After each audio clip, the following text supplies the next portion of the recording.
control by Sunday. It's squeezed away that weather front finally, but it is allowing an easterly breeze to pick up across the south. So although it won't be as damp across East Anglia and the southeast on Sunday, it's still going to feel pretty chilly with that breeze. Maybe a few showers for Lincolnshire, the Midlands, South Wales, Southwest England on Sunday, but they should be fizzling out. Again, plenty of sunshine for Scotland, Northern Ireland and much of Northern England. Again, after a frosty start, temperatures ticking up by the afternoon into the high single figures, 7, 8, 9 Celsius. But don't forget, across the south, although a little drier in the southeast, that wind will make it feel really quite cold tomorrow.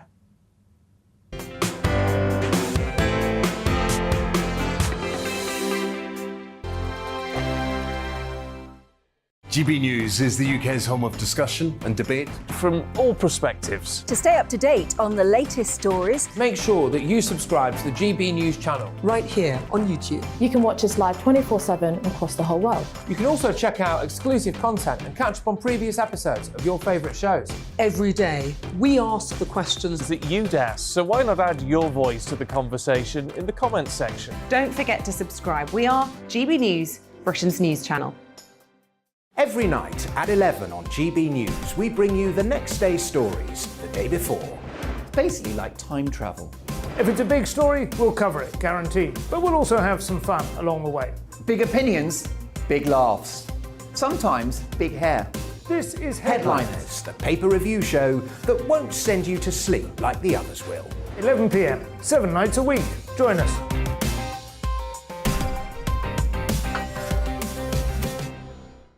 Hello there, I'm Eamon Holmes. And I'm Isabel Webster. And we hope you can join us for Breakfast with Eamon and Isabel. You make me laugh out loud, belly laugh. Is that important first thing in the morning? Yeah, absolutely. And there's me trying to be deadly serious. News is a serious business. Yeah, I have to rein you in sometimes. Well, it doesn't stop us laughing at it. It doesn't stop us having an opinion on what's going on. Yeah. And it certainly will not stop us reflecting what you think. Weekdays from 6 to 9:30 on GB News. I'm Dan Wootton. Join me Monday to Thursday from 9 to 11 for the feistiest and most fun news debate on TV, where free speech reigns. I'll bring you a sharp take on the day's biggest stories, bombshell newsmaker interviews, and A-list guests. And I guarantee you, no spin, no bias, no censorship, and no reason to go to bed. That's Dan Wootton Tonight, Monday to Thursdays from 9 on GB News.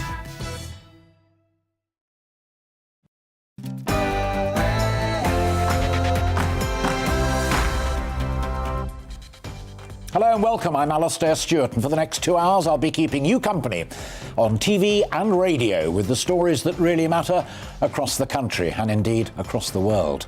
Plenty coming up. We'll be discussing Russia's invasion of Ukraine, whether humanitarian corridors signal a sorry acceptance of defeat and what it all means for Europe and the world order.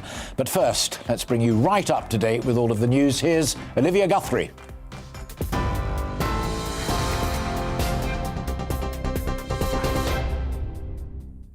Thank you, Alistair. Good afternoon. It is just past 12 o'clock.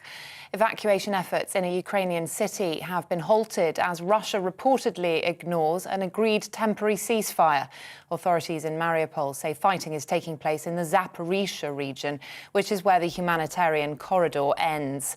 The Ukrainian government says they had planned to evacuate around 200,000 people from Mariupol and 15,000 from Volnovakha. Ukraine says Russian forces have focused attacks on the capital, Kyiv, with loud explosions heard overnight. President Volodymyr Zelensky welcomed the ceasefire.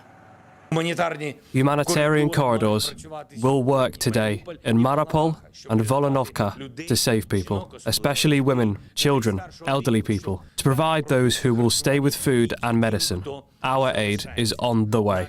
All who need help must have an opportunity to leave. Well, the number of people fleeing Ukraine could reach 1.5 million this weekend. That's according to the UN Refugee Agency. It's as Prime Minister Boris Johnson says the Kremlin's actions are an abomination and the world is turning its back on Moscow. Global corporations are severing ties with Russia. Participation in sporting events is being cancelled. And nation after nation is taking a stand. The vice is tightening its grip and it will continue to tighten. The Ministry of Defence says the rate of Russian air and artillery strikes in Ukraine has slowed in the last 24 hours. An intelligence briefing from the MOD reports Ukraine continues to hold on to the cities Kharkiv, Cherniv and Mariupol. There's also been street fighting in Sumy, and authorities say it's highly likely all 4 cities are surrounded by Russian forces. Aid agencies are warning of a humanitarian disaster as food, water and medical supplies run short. Former NATO planner Philip Ingram told GB News Ukraine should brace itself for more Russian aggression. The Ukrainians, a much smaller, weaker force on paper, but with a real resolve that shows the human element of it, are holding back the Russians. In military terms, they fixed them. The Russians haven't got the ability to maneuver, and they've stopped them achieving their objectives. The trouble is, historically, when the Russians don't get their objectives, they then start to go really nasty, and we're in for the long game. Meanwhile, Russia has blocked access to Facebook for its citizens.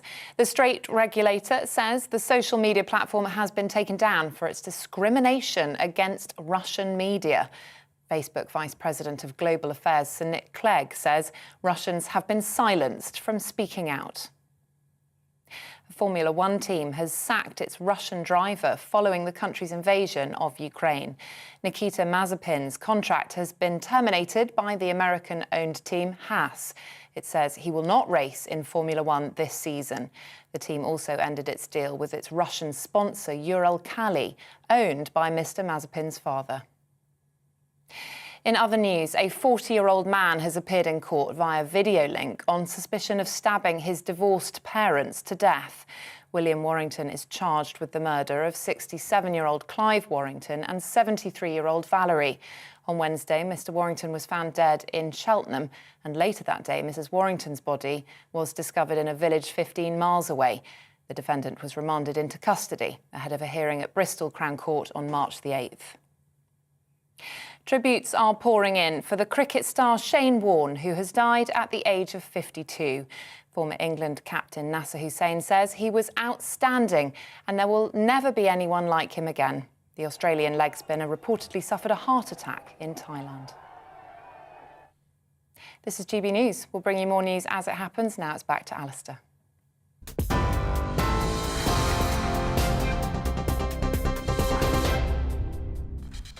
Coming up this afternoon on Alastair Stewart and Friends, we are now on day 10 of Russia's invasion of Ukraine.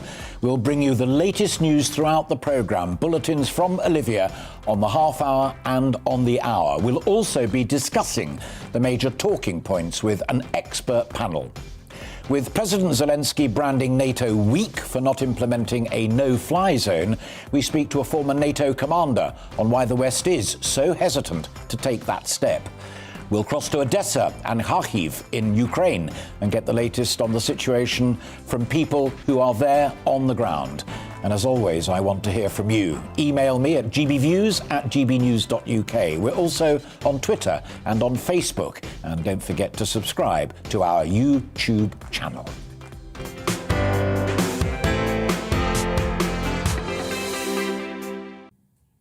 Now, it's not called the fog of war for nothing. Claim, counterclaim, images of fighting, the aftermath of shelling and bombing, but seldom with context, less so explanation. Heartbreaking testimony of ordinary people, and always the great claims of the great leaders. Well, today, and for as long as this dreadful war continues, we here at GB News are going to try and disentangle all of that and examine what is really going on and why. Is the creation of humanitarian corridors, escape routes for civilians, simply an admission of defeat? Has the greatest armoured column since Schwarzkopf's in the First Gulf War really got bogged down by mud and resistance fighters? Was the attack on the Zaporizhzhia nuclear power station just a mindless, dangerous act of terror, or a rather strategic masterstroke? Is Biden no better than Napoleon or Hitler, as the Russian Foreign Minister Lavrov claims? Has Putin really got his eyes set once again on Berlin and everything in between, as Ukraine's President Zelensky claims? And is he right when he says NATO has let him and his country down, despite US Secretary of State Tony Blinken claiming that Ukraine can win? And crucially, how is China playing it all? And will the oligarchs, irked by the loss of their yachts, mansions and millions, take Putin out and say, it's only business? We've got great guests, a former top military commander, a defence strategist, a Russia watcher, a former UK ambassador to Washington, and voices, as I said, on the ground in Ukraine and on the Polish border. I'd also like to add your voices to all of that from the outset. We've set aside extra time today, and we will tomorrow, for you. It really does matter to all of us, so let's hear what you think. Email me, as I say, at gbviews@gbnews.uk. Tweet me, go to Facebook, or all the rest of it. But do keep in touch, keep thinking, and keep writing. Now, joining me now, I'm delighted to say here live in the studio, is Senior Associate Fellow at the Royal United Services Institute, Charles Parton, OBE. RUSI is one of the great think tanks for all matters diplomatic. You're a China expert, and I consciously wove into that general introduction, China quietly sitting there on the sidelines watching it all. Will China be looking at what is unfolding as essentially a military shambles? Well, certainly it is, and I think China will be taking lessons from it, possibly with a view to its own potential invasion of Taiwan, which incidentally I don't think will happen in the next decade. But of course, you must keep up the threat towards Taiwan. So they'll certainly be taking those lessons in. And I mean, it has been a shambles, and whether the Chinese expected it to be a shambles, or whether indeed they were warned about it in the first place, is difficult to say. I mean, either they weren't warned, in which case you have to think that this professions of great friendship, depth of friendship, and no limits to cooperation, etc., is a load of baloney. Well, because it is suggested, is it not, that Putin said to President Xi, we're going to do this, but we won't do it until your cherished Winter Olympics are over. It is suggested, and we don't know. I mean, either he didn't warn him, in which case I think we can conclude that the depth of friendship, which anyway is not that great, it's marriage of convenience, but it is pretty shallow. Yeah. Or if he did warn him, first of all, I don't think that if Xi Jinping tried to persuade him not to, it didn't work, and again that shows the shallowness of the relationship. Or if he was unwilling and didn't want to persuade him, and then I think that blows out of the water China's professions of non-interference, of being a responsible power, etc. As I tried to make crystal clear with China at the pounding heart of it all, the stakes literally could not be higher. You've got Sergei Lavrov, the Russian foreign minister, saying the West is attempting to redefine the future Europe. NATO and Biden are behaving no better than Hitler or Napoleon. And on the other hand, Zelensky saying after Ukraine, if we don't exist, God forbid, then it'll be Latvia, Lithuania, Estonia, Moldova, Georgia, Poland. They'll keep going until the Berlin Wall. What's at stake here is not street fighting just in Ukraine. It's the future of Europe, the future of the world. Well, and it could be at very short notice if the nuclear threat was ever came to pass. So, but in the longer term, you know, is Moscow trying to move across and re-establish the way that it was during the Cold War? Well, whatever his intentions at the start, those will have to change because of the way that it's bogged down. But did he intend that at the start? I think it's anyone's guess. My view is that yes, he probably did intend to make sure that Moldova and possibly even the Baltics, although we'd have the NATO question there, which we can come to, came back into his sphere. But since what's happened in Ukraine, and it hasn't been the pushover that he expected, he may well have had to, will have had to, I think, to readjust his views. And so what happens after this is all in the future, because he's bitten off an awful lot to digest, and it's not looking very digestible. Yeah, just while you were answering that, people watching on television were watching images of tanks rolling across the northern plain, as we used to say in the old days of the Cold War, but now live in Ukraine. If it is a reset of the global order, is there a point at which China, Beijing, with all of its vast economic interests in that new world order, will say, stop? Well, it might try to, but I don't think it will be listened to. I mean, for all the professed closeness of the relationship, I don't think it is. I mean, sure, China must be pretty unhappy, actually. Yeah. If it had been a quick victory, well, things could have been acceptable, and you know, trade and investment and other things with Ukraine or whatever it became would have picked up, but it hasn't. You know, China has benefited in the last several decades from a a calmish world. It's played within the institutions, wants to change them, of course, but not too bad. Russia is a disruptor, and that's a big quarrel between them, a big problem, a big fault line between them. So China's going to have to adjust to whatever world comes out of this debacle in Ukraine. Charles, we'll return to that. You've kindly agreed to stay with us for the duration, and as anything occurs, particularly from Olivia's news bulletins, there's a development, you're here live with us, which is terrific. But for the time being, thank you very much indeed. Pleasure. There we go. That's Charles Parton from Russie. And as I say, Olivia will be having news bulletins throughout the day and certainly throughout this programme on the half hour and on the hour. Delighted to be joined now by a good friend of this programme, Rear Admiral Chris Parry. Chris is a former Royal Naval warfare officer and indeed an aviator. He's also, more importantly perhaps in this context, former NATO commander and MOD Director General. Chris, good of you to see us, to be with us. Militarily, from what you're seeing, this isn't going terribly well for either side, is it? No, it isn't. I think it's absolutely true that Putin might have expected a quick victory based on what happened in 2014. He's put a lot of footprint on the ground and would have expected most countries to have folded by now. I think he's been let down very much by his military chiefs. The logistics are absolutely frightful. But what I would point out is we've got to remember that those troops and the equipment were hanging around for about 5 or 6 weeks on the borders of Ukraine. And I suspect the timing of the invasion was cued by the military chief saying, look, we can't hang about here anymore because all the kit's breaking down, there are no spares, there's no logistics, and everybody's getting tired and wet. So I think they started badly and they've continued to be pretty bad. Yeah, we're looking at pictures of the helicopters flying along and armoured personnel carriers as well of the Russian army. But I was riveted when you joined Nigel Farage the other evening talking pints, and you said you were surprised at the lack of top-notch kit that Putin has deployed. No T-90 tanks. These are old bits of kit. It's hardly surprising it's going to break down. Well, the thing is, Alistair, it's occurred to me since speaking to Nigel that the reason that is the case is that I think Putin was judging the West by his own standards and was actually holding his best forces back in case of a counterpunch by NATO.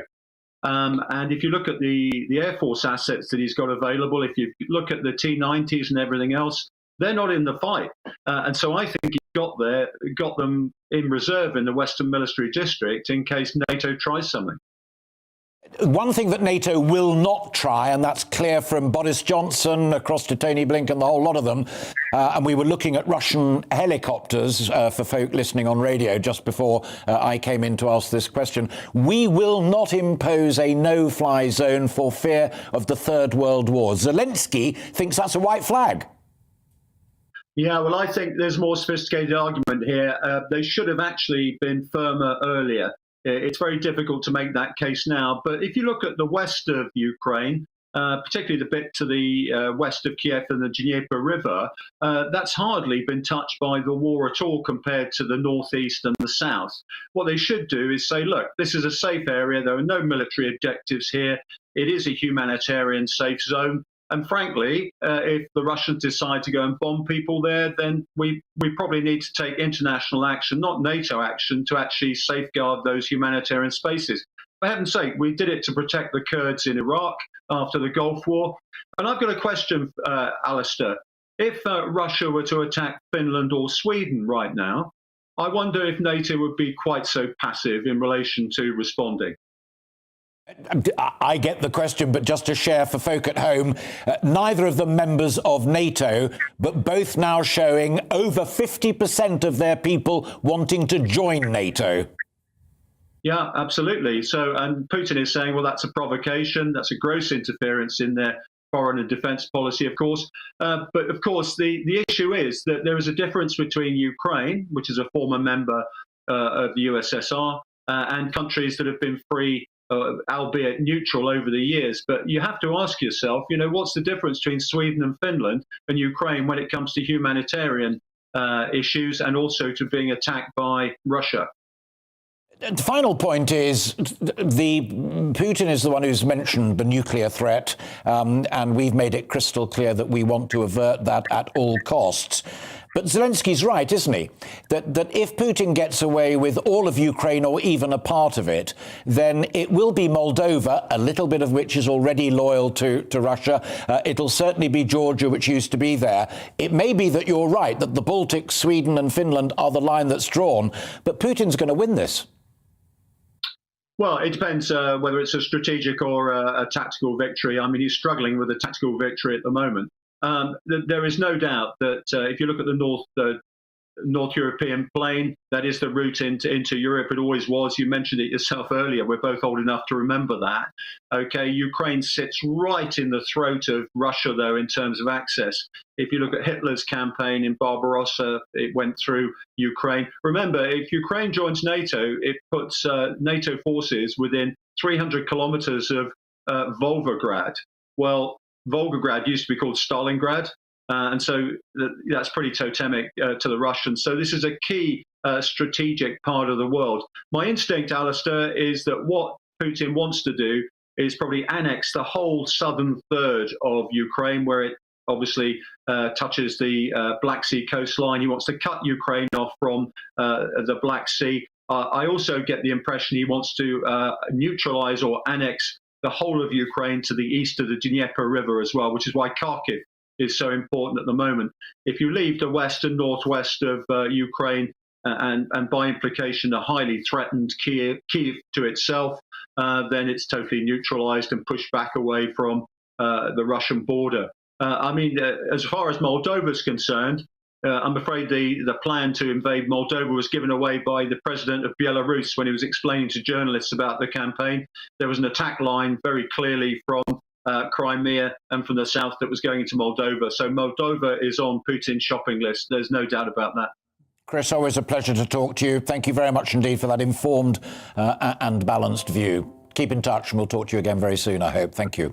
So great start there from my studio guest, Charles from RUSI, and Rear Admiral Chris Parry, formerly from the Ministry of Defence as well. We can now cross over to New York, where a long-standing friend of mine is awaiting. He's a former UN correspondent and indeed former editor of Tribune magazine here in the UK. Yes, it is. It's Mark Seddon. Mark, great to see you. I've just had two conversations with two very experienced, very calm people who've painted a picture of a divided Ukraine, a divided Europe, China sitting in the wings wondering what it's going to pick up from what's left of it. You know this world very well. Who is going to put the handbrake on, if anybody, on Vladimir Putin? Well, I mean, it could be a mixture. It could be the Chinese. There appear to be very few people that we understand who have had any real influence over him for the past couple of years. If you'd asked me this question a week or so ago, I would have said Sergei Lavrov, his foreign minister, who used to be the permanent representative of the Russian Federation, the United Nations, when I worked for the UN. He's been foreign minister for 18 years. I mean, what's quite interesting is that you know, and this is sort of 1968 and Prague notwithstanding and Budapest in 56, but in the Soviet Union, there were at least a degree of checks and balances. For Putin to do this in the Soviet Union, he would have had to get the Politburo behind him. He would have to get the Central Committee behind him. So the big question is, within Russia, who has influence on him? Also, you know, outside, we know, for instance, that the Secretary General of the United Nations, people have said, well, where's he been? Well, he's actually been quite busy. He wanted to go to Moscow prior to the invasion of the Ukraine, but Putin said no.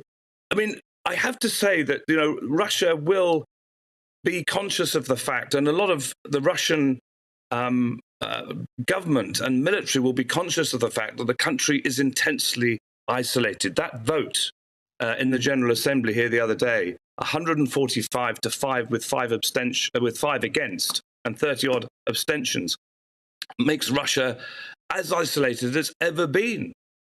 It's paradoxically very often what the Americans go through when there's a vote about Palestine, but Russia is getting the message right across the world that it's completely isolated. So the question is, how does it get out of its corner? Yeah.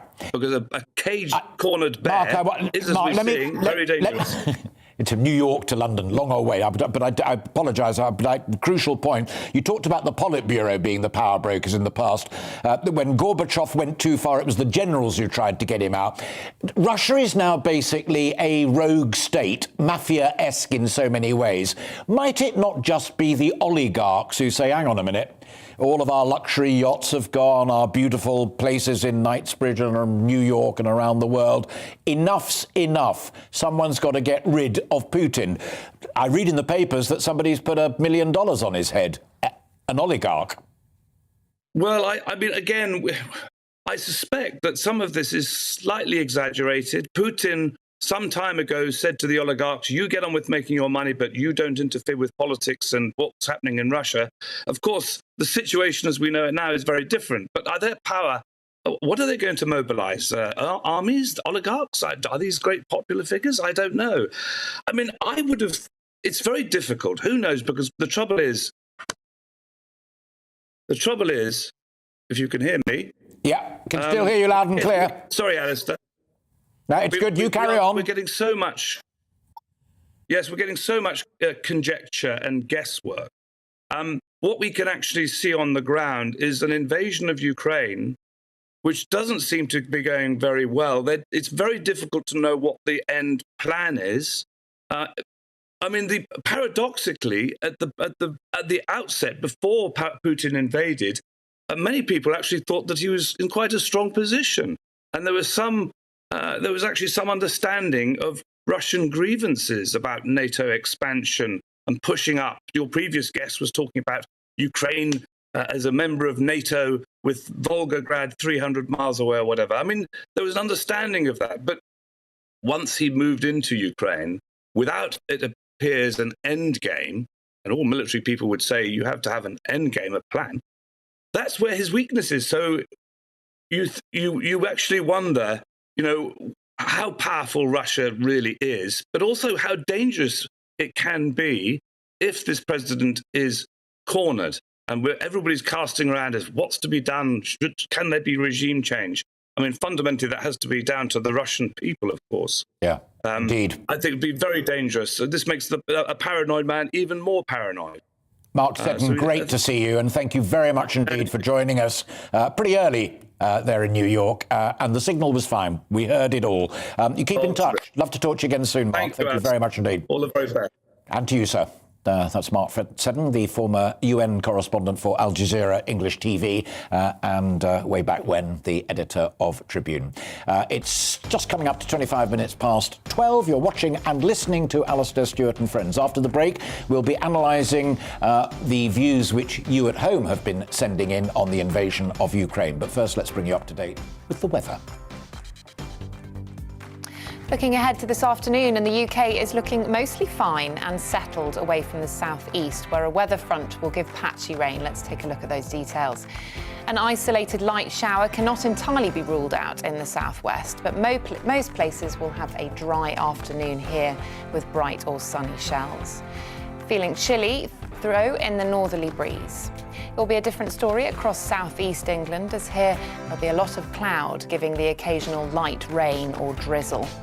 Heading back west into Wales, and here are glorious afternoons expected, with most places seeing unbroken sunshine. The northerly wind will peg the temperature back, though. The northwest of England will be fine too, with plenty of sunshine on offer, despite the odd patch of cloud drifting across from time to time in the breeze. Moving eastward across the Pennines and into the northeast of England, we'll run back into slightly cloudier skies. There'll be some bright spells, but with the chance of a few showers too. High pressure will dominate across Scotland, so all parts will be set fair with sunshine at times. The wind will be fairly gentle, so it should feel pleasant enough in the sun. Pretty much wall-to-wall sunshine is on the cards across Northern Ireland for the second half of the day, although temperatures will be a touch down on the early March average. It will turn chilly under clear skies across the north and far west this evening. Elsewhere, cloud and a few showers are likely, and that's how the weather's shaping up for the rest of the day.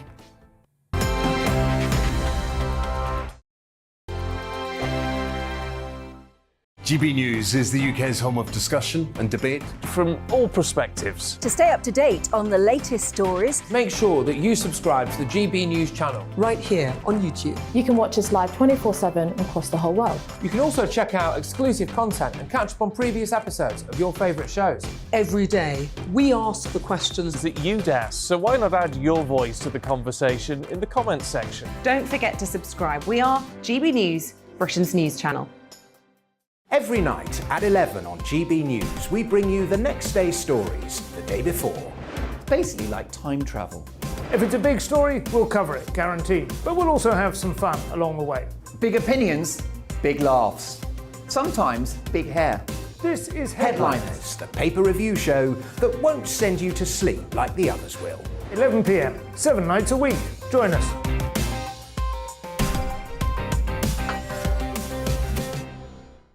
Hello there, I'm Eamon Holmes. And I'm Isabel Webster. And we hope you can join us for Breakfast with Eamon and Isabel. You make me laugh out loud, belly laugh. Is that important first thing in the morning? Yeah, absolutely. And there's me trying to be deadly serious. News is a serious business. Yeah, I have to rein you in sometimes. Well, it doesn't stop us laughing at it. It doesn't stop us having an opinion on what's going on. Yeah. And it certainly will not stop us reflecting what you think. Weekdays from 6 to 9:30 on GB News. I'm Dan Wootton. Join me Monday to Thursday from 9 to 11 for the feistiest and most fun news debate on TV, where free speech reigns. I'll bring you a sharp take on the day's biggest stories, bombshell newsmaker interviews, and A-list guests. And I guarantee you, no spin, no bias, no censorship, and no reason to go to bed. That's Dan Wootton tonight, Monday to Thursdays from 9 on GB News.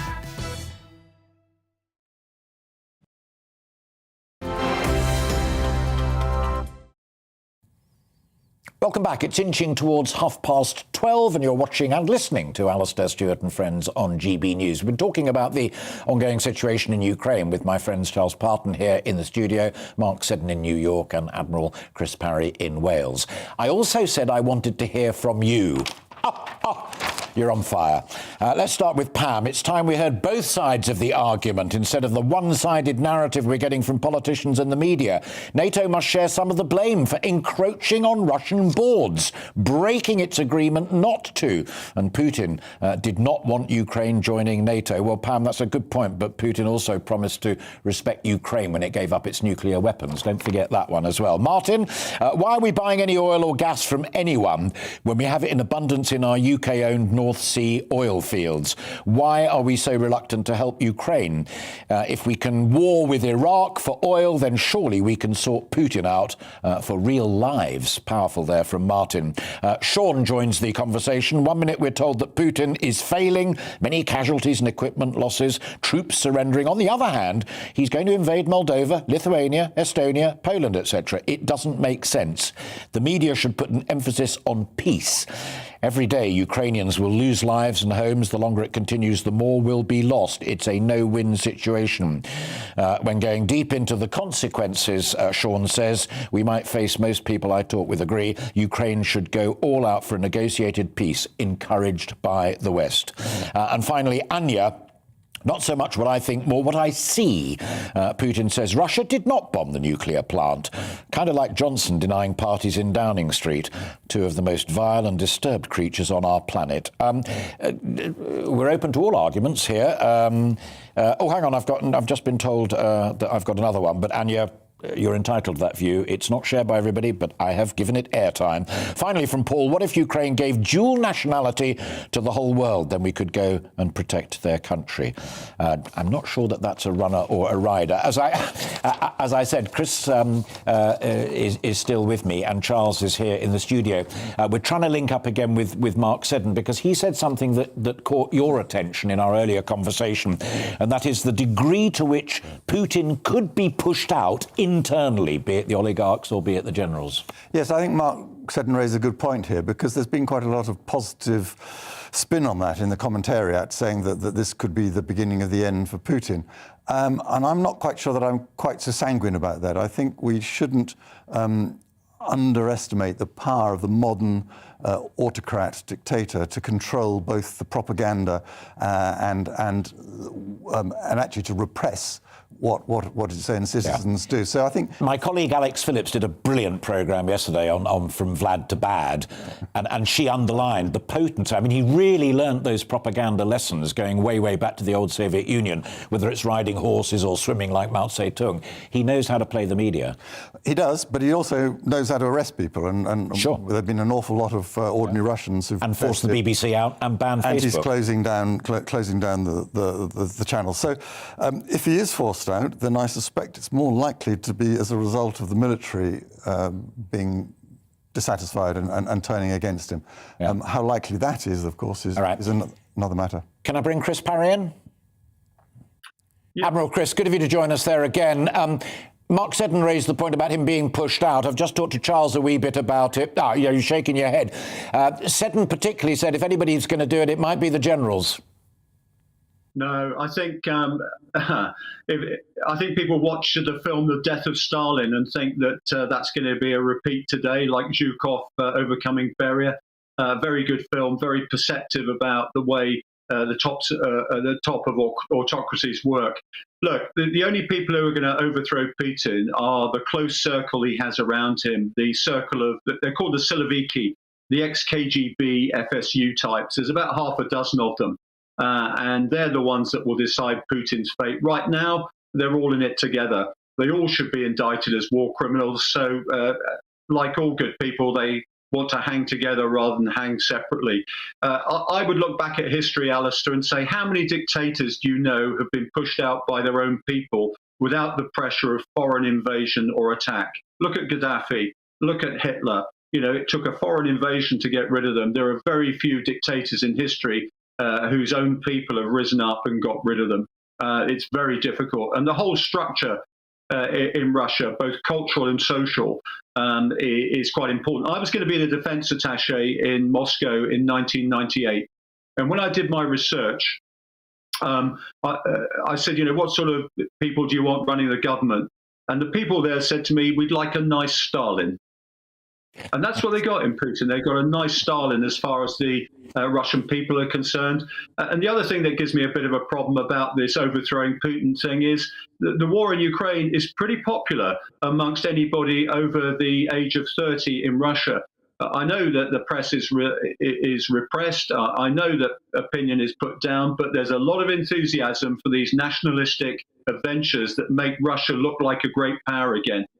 When it invaded Georgia in 2008, Russian people were right behind it.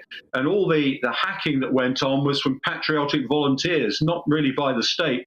And that's what we've seen this time. And I would defy anybody to show me even an honest opinion poll that says that anybody over the age of 30 doesn't support this invasion. I think we're deluding ourselves. And when people say, oh, it's the government we need to put pressure on, I disagree. We need to put pressure on the Russian people who seem to actually enjoy this sort of great power politics. Right. So there are a lot of delusions here, which I think Charles would probably agree with, is, you know, we try and read Russians like we read ourselves. It's not like that. They're a totally different sort of type of people, and they have a different background and a lot of different assumptions as well. All right, Admiral Chris, may well come back to you again later on, and I will merely share, in case you can't see it, that Charles was indeed giving it lots of that as you were going along. Time, I'm afraid, though, is against us because we've promised people the news, and that's what we're here to do, as well as have these good conversations.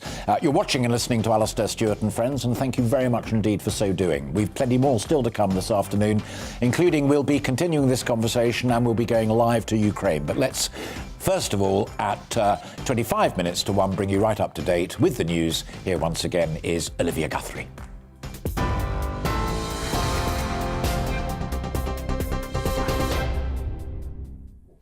Thank you. Here's the latest from the GB newsroom.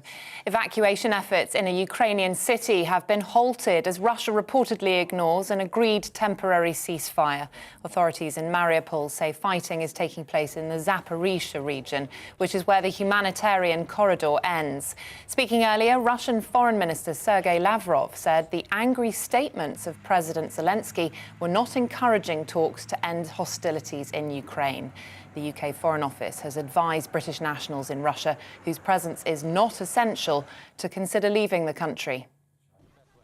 The number of refugees fleeing the Russian invasion could rise to 1.5 million by the end of the weekend. That's according to the head of the UN Refugee Agency. Currently, the figure stands at 1.3 million. They added that despite the possibility of humanitarian corridors, the situation remains dire, with military action in many places across Ukraine. The Ministry of Defence says the rate of Russian air and artillery strikes in Ukraine has slowed in the last 24 hours. An intelligence briefing from the MOD reports Ukraine continues to hold on to the cities of Kharkiv, Cherniv and Mariupol. There's also been street fighting in Sumy, and authorities say it's highly likely all four cities are surrounded by Russian forces. Aid agencies are warning of a humanitarian disaster as food, water and medical supplies run short. A Formula One team has sacked its Russian driver following the invasion of Ukraine. Nikita Mazepin's contract has been terminated by the American-owned team Haas. It says he will not race in Formula One this season. The team also ended its deal with its Russian sponsor, Uralkali, owned by Mr. Mazepin's father. Thai police are investigating the death of Australian cricket star Shane Warne. Friends of the 52-year-old have been speaking to officers in Koh Samui. It's thought the leg spinner died from a heart attack at his villa. Australian Prime Minister Scott Morrison has offered Mr Warne's family a state funeral.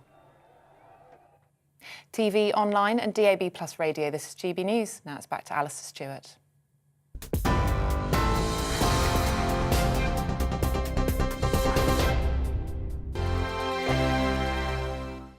GB News is the UK's home of discussion and debate from all perspectives. To stay up to date on the latest stories, make sure that you subscribe to the GB News channel right here on YouTube. You can watch us live 24/7 across the whole world. You can also check out exclusive content and catch up on previous episodes of your favourite shows. Every day, we ask the questions that you'd ask, so why not add your voice to the conversation in the comments section? Don't forget to subscribe. We are GB News, Britain's news channel. Every night at 11 on GB News, we bring you the next day's stories the day before. Basically like time travel. If it's a big story, we'll cover it, guaranteed. But we'll also have some fun along the way. Big opinions, big laughs. Sometimes big hair. This is Headliners, the paper review show that won't send you to sleep like the others will. 11 p.m, 7 nights a week. Join us.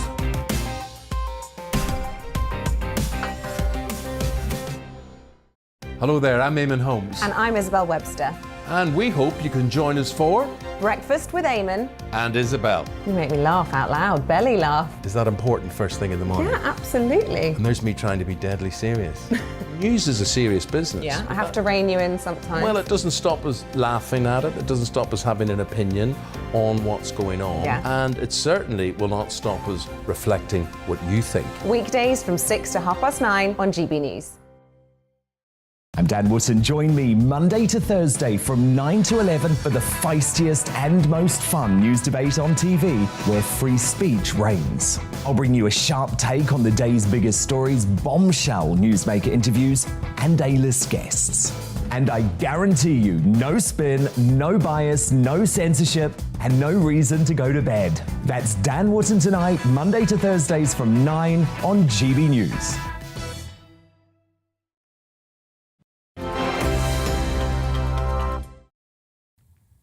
Welcome back. You're watching Alastair Stewart and Friends, and the time is 20 minutes before 1.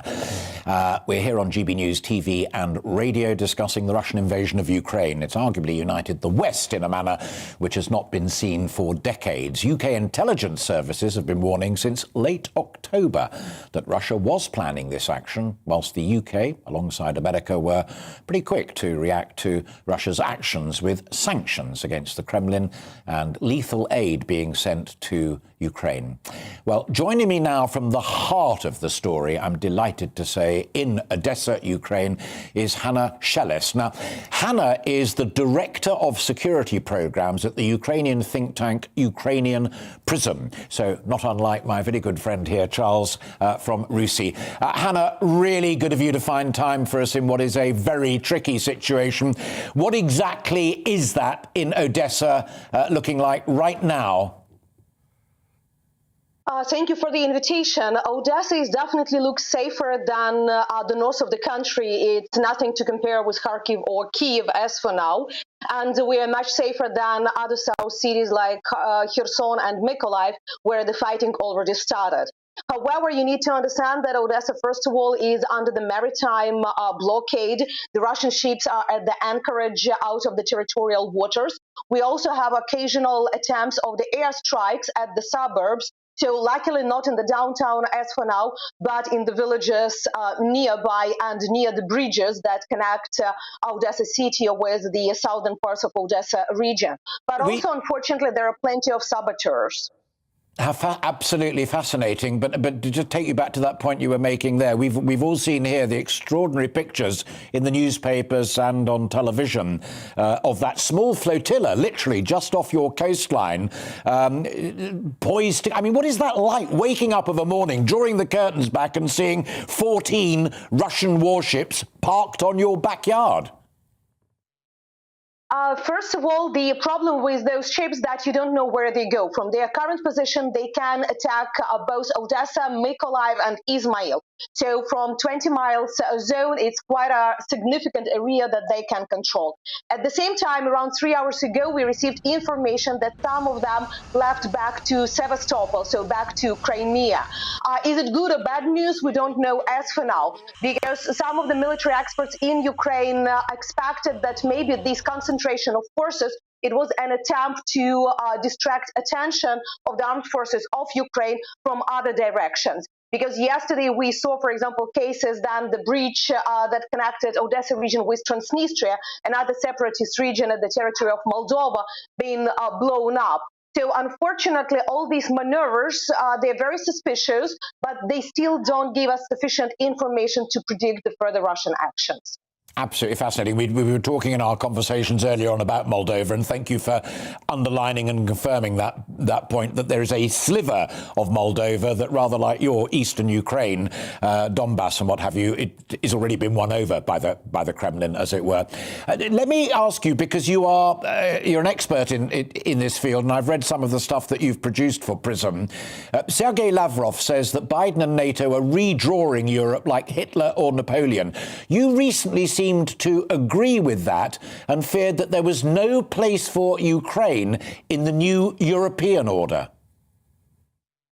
No, definitely. I was not writing like this because as for now we have European disorder rather than new order. What Ukraine been explaining, what I've been explaining as an expert, that back in 2014, when Russia annexed Crimea, Ukraine already had the neutral status according to our strategic documents. It didn't prevent Mr. Putin from studying annexation of Crimea or the war in Donbass.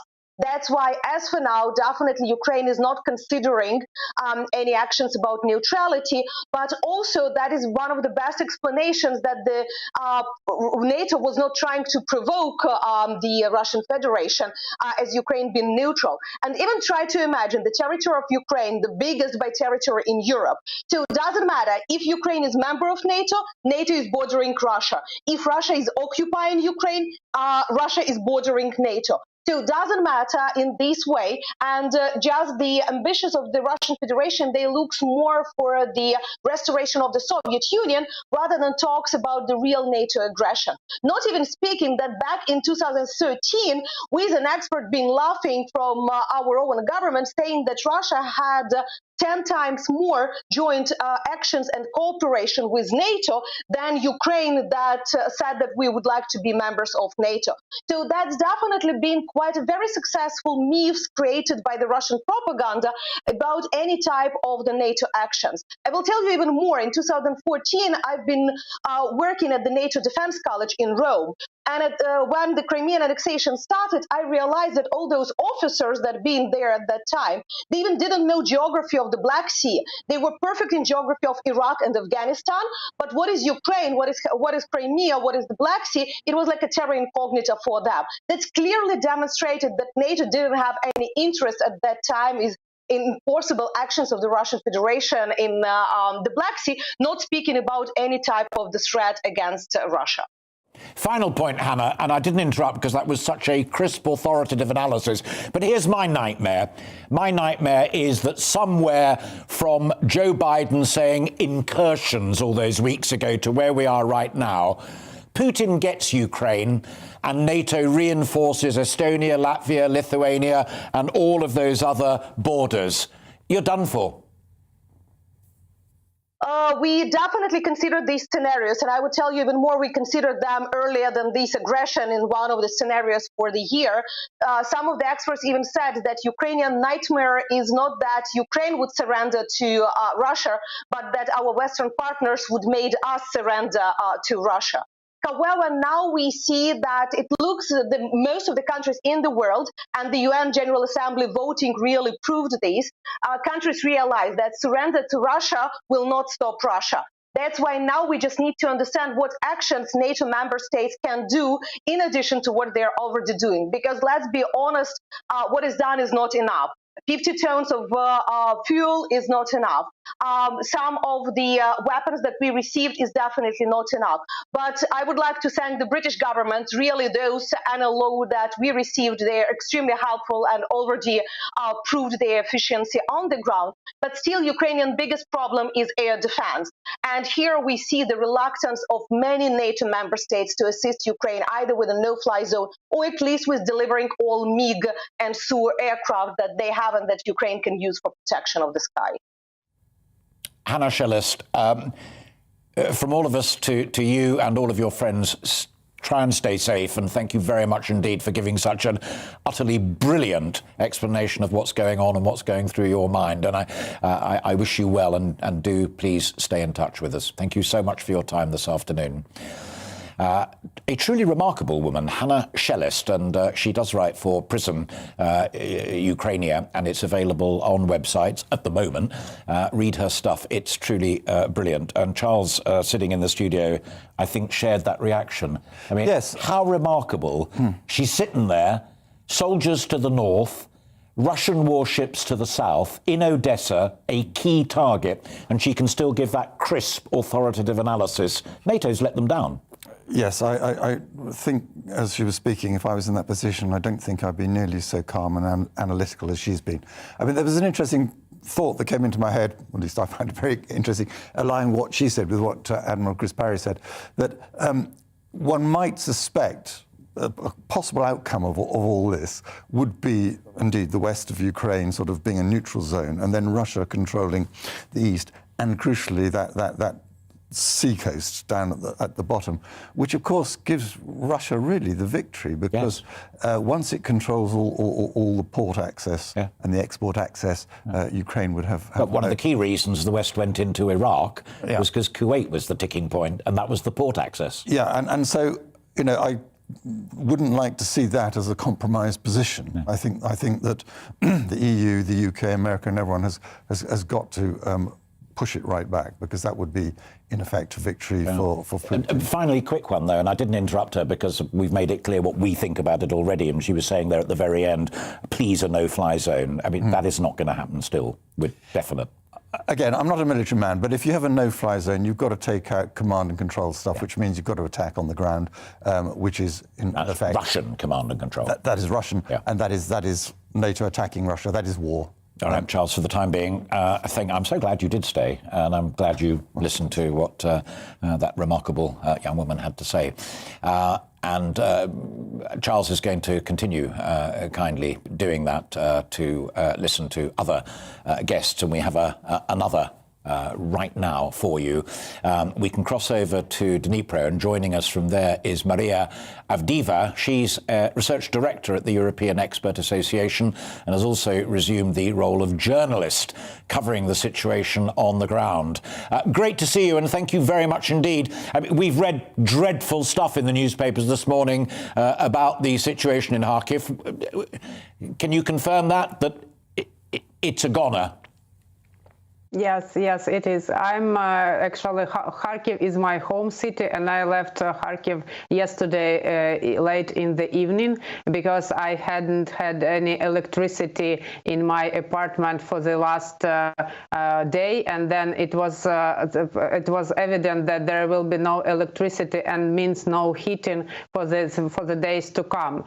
So I had some family things to do and decided to go to Dnipro for a while, but then I'm planning to come back to Kharkiv as soon as possible, so not planning to stay here any longer than it will be needed, just to have some connection with the world and some possibility to communicate what is going on, because in telling the world truth about the Putin war crimes in Kharkiv, I see my role now.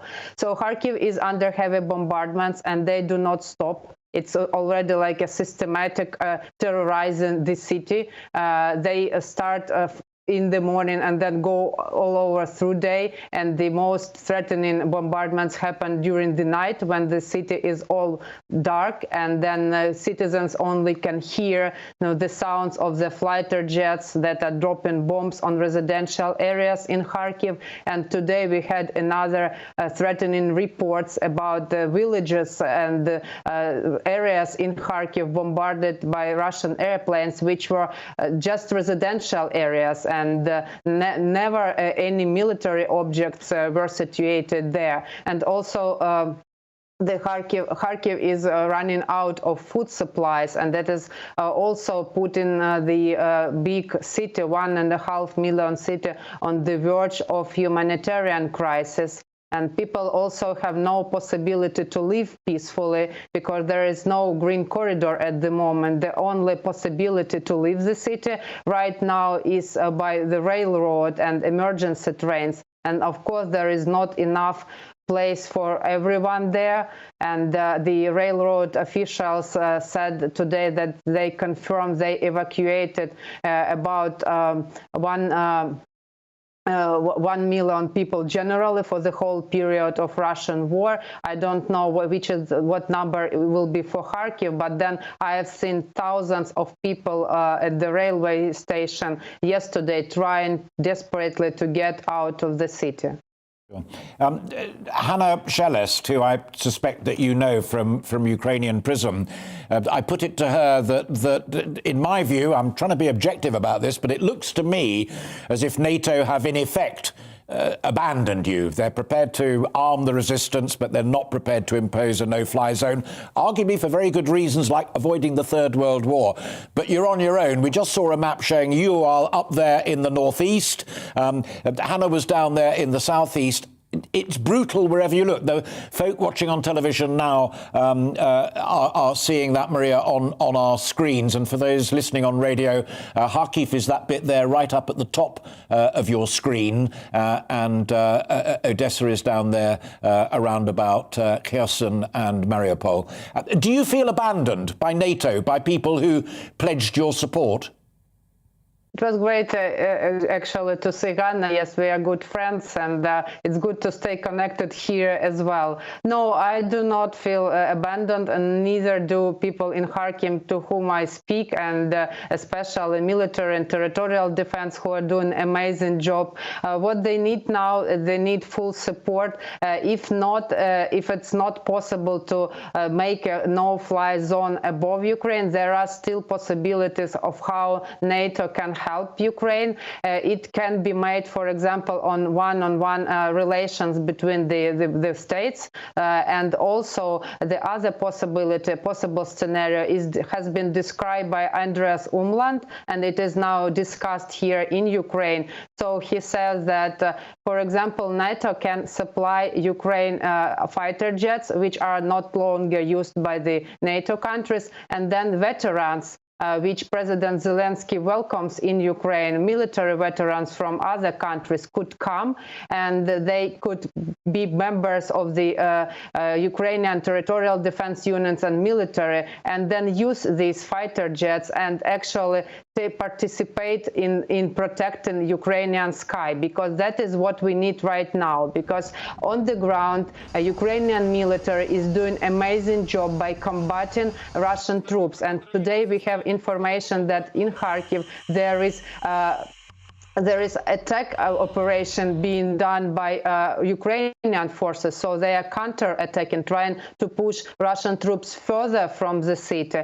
And of course, this, and combined with the support from the sky, which we actually need right now, that will be a great thing and will help Ukraine a lot. Because if speaking about the sky, what Russian tactics are now, they are making it very difficult for such cities as Kharkiv to survive because of this constant bombarding and terrorizing the city and taking the civilians there as hostages. It means that the military and territorial defense cannot concentrate on their on-the-ground activities only and have to deal with both the crisis, the humanitarian crisis, and the military activities. So with given this support from the sky, with given this support by fighter jets, that will be a great thing, and that will help Ukraine a lot to fight back effectively.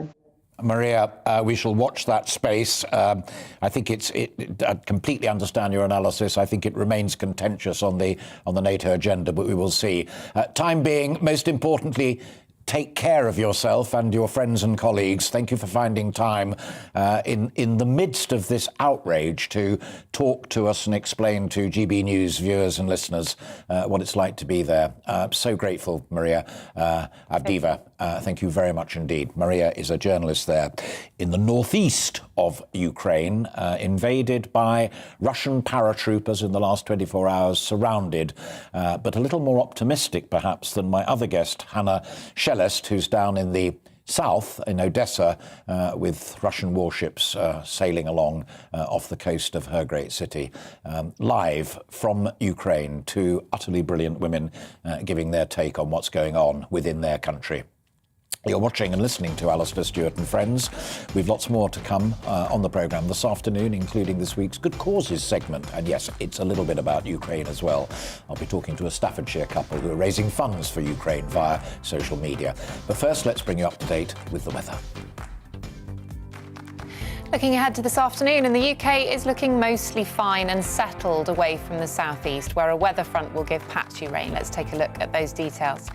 An isolated light shower cannot entirely be ruled out in the southwest, but most places will have a dry afternoon here with bright or sunny spells. Feeling chilly, though, in the northerly breeze. It will be a different story across the southeast of England, as here there'll be a lot of cloud, giving the occasional light rain or drizzle. Heading back west into Wales, and here a glorious afternoon's expected, with most places seeing unbroken sunshine. The northerly wind will peg the temperature back, though. The northwest of England will be fine too, with plenty of sunshine on offer, despite the odd patch of cloud drifting across from time to time in the breeze. Moving eastward across the Pennines and into the northeast of England, we'll run back into slightly cloudier skies. There'll be some bright spells, but with the chance of a few showers too. High pressure will dominate across Scotland, so all parts will be set fair, with sunshine at times. The wind will be fairly gentle, so it should feel pleasant enough in the sun. Pretty much wall-to-wall sunshine is on the cards across Northern Ireland for the second half of the day, although temperatures will be a touch down on the early March average.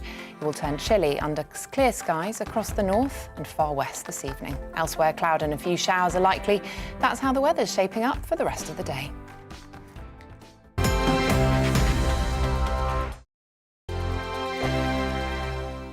GB News is the UK's home of discussion and debate from all perspectives. To stay up to date on the latest stories, make sure that you subscribe to the GB News channel right here on YouTube. You can watch us live 24/7 across the whole world. You can also check out exclusive content and catch up on previous episodes of your favourite shows.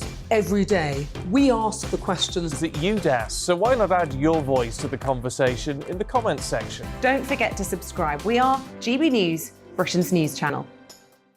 Every night at 11 on GB News, we bring you the next day's stories the day before. Basically like time travel. If it's a big story, we'll cover it, guaranteed. But we'll also have some fun along the way. Big opinions, big laughs, sometimes big hair. This is Headliners, the paper review show that won't send you to sleep like the others will. 11 p.m, 7 nights a week. Join us.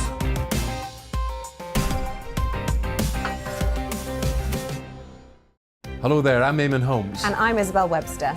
And we hope you can join us for Breakfast with Eamon. And Isabel. You make me laugh out loud, belly laugh. Is that important first thing in the morning? Yeah, absolutely. And there's me trying to be deadly serious.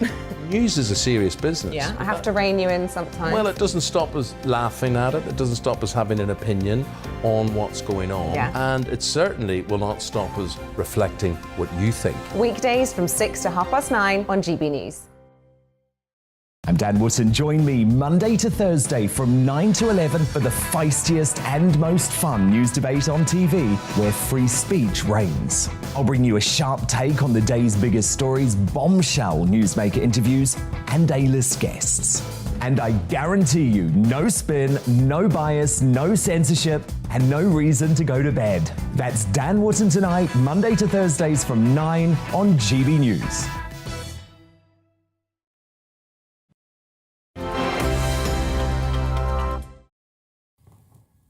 Welcome back. It's a couple of minutes past 1, and you are watching and listening to Alastair Stewart and Friends on GB News. Thanks for being with us since noon, or if you've just joined us at a little after 1 o'clock, welcome.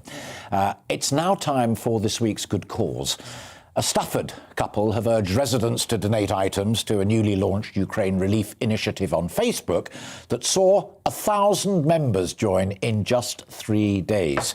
Darius Bielewski and his wife Marzina created the Stafford Helping Ukraine Facebook group to help support the estimated 830,000 refugees fleeing the conflict with Russia. And I'm delighted to say that they join me now, as does another volunteer there, Jane Donovan. This is quite extraordinary. I mean, it's interesting that Facebook is in the news because Russia's fallen out with Facebook and it's shut down and what have you.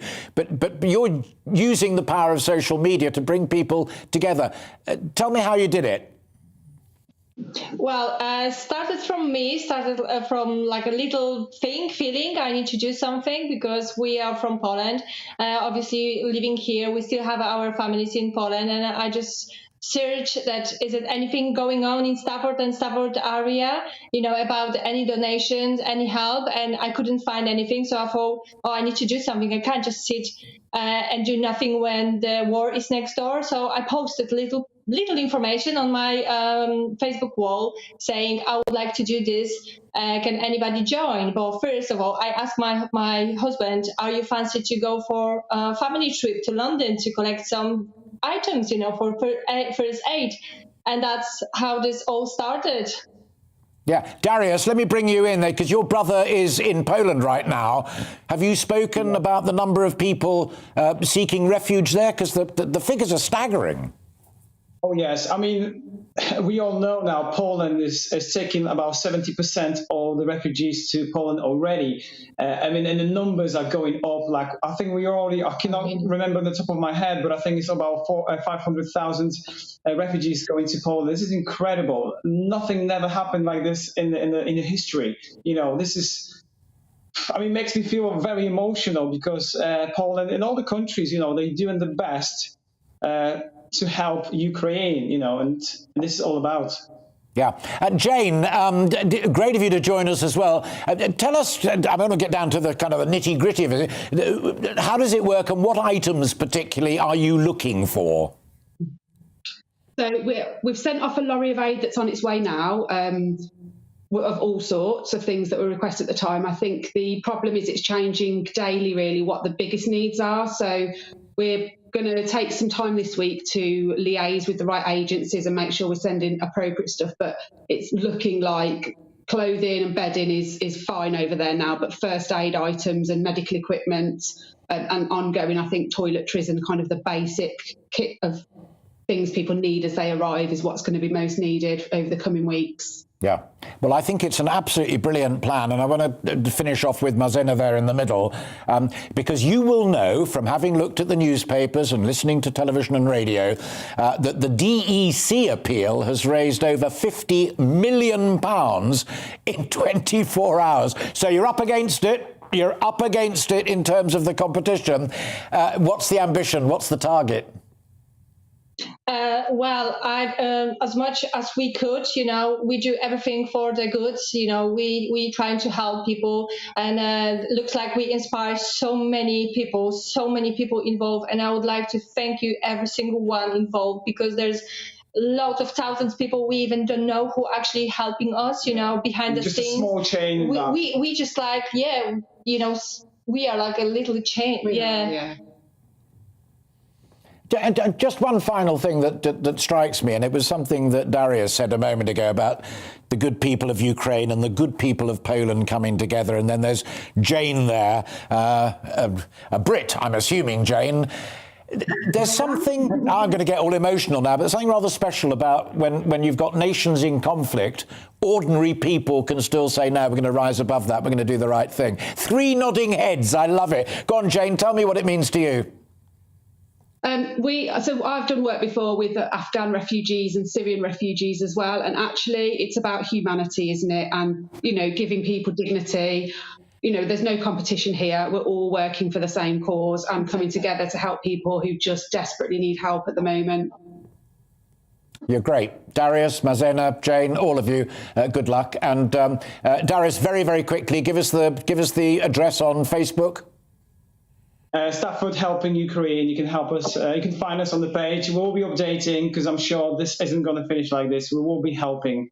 Yeah, everything's changing every hour. Everything is changing. Not only on our Facebook group, in the whole world. Yeah. So please keep your eye on the Facebook page and join. And if you could help, just come and join us. Will do. 3 good people. Thank you all very much indeed. Love to Stafford and love to all of you. Thank you very much indeed. Thank you. Bye. Bye. I tell you what, all those pictures we were looking at earlier on and what's about to come up on Olivia's news, you don't half need people like that. 3 absolute crackers doing good stuff. For good people. I'm Alastair Stewart, and we are into the last hour of the programme. I'll be keeping you company here on television and indeed on radio.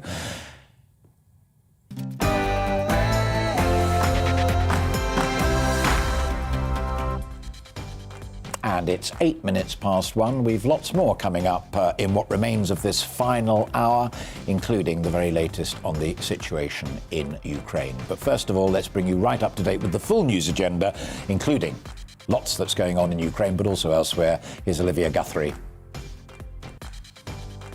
Oh, we're not going to the news. Oh, I'm sorry, Olivia. It's one of those programmes, and I didn't know what we were supposed to be doing. I know what we're doing now. So, as the invasion of Ukraine continues, I'll still be joined by a range of guests to get to the bottom of what's going on and why, with reports today that Ukrainian authorities say that Russia isn't observing that temporary ceasefire that was agreed in 2 cities. Over 650,000 Ukrainian refugees have fled to Poland since the Russians invaded, we'll be crossing over to the Polish border to see how they're coping with all of that. Now, GB News is all about you, our viewers, and you've made that very clear with your emails and tweets so far this afternoon. But any other burning questions or stories that you think we need to cover, no matter how big or small they may appear, we genuinely want to hear from you. So get your voice heard by emailing gbviews@gbnews.uk, and do put Alastair Stewart in the subject line. We're also on YouTube, and do subscribe to that, to our channel at GB News.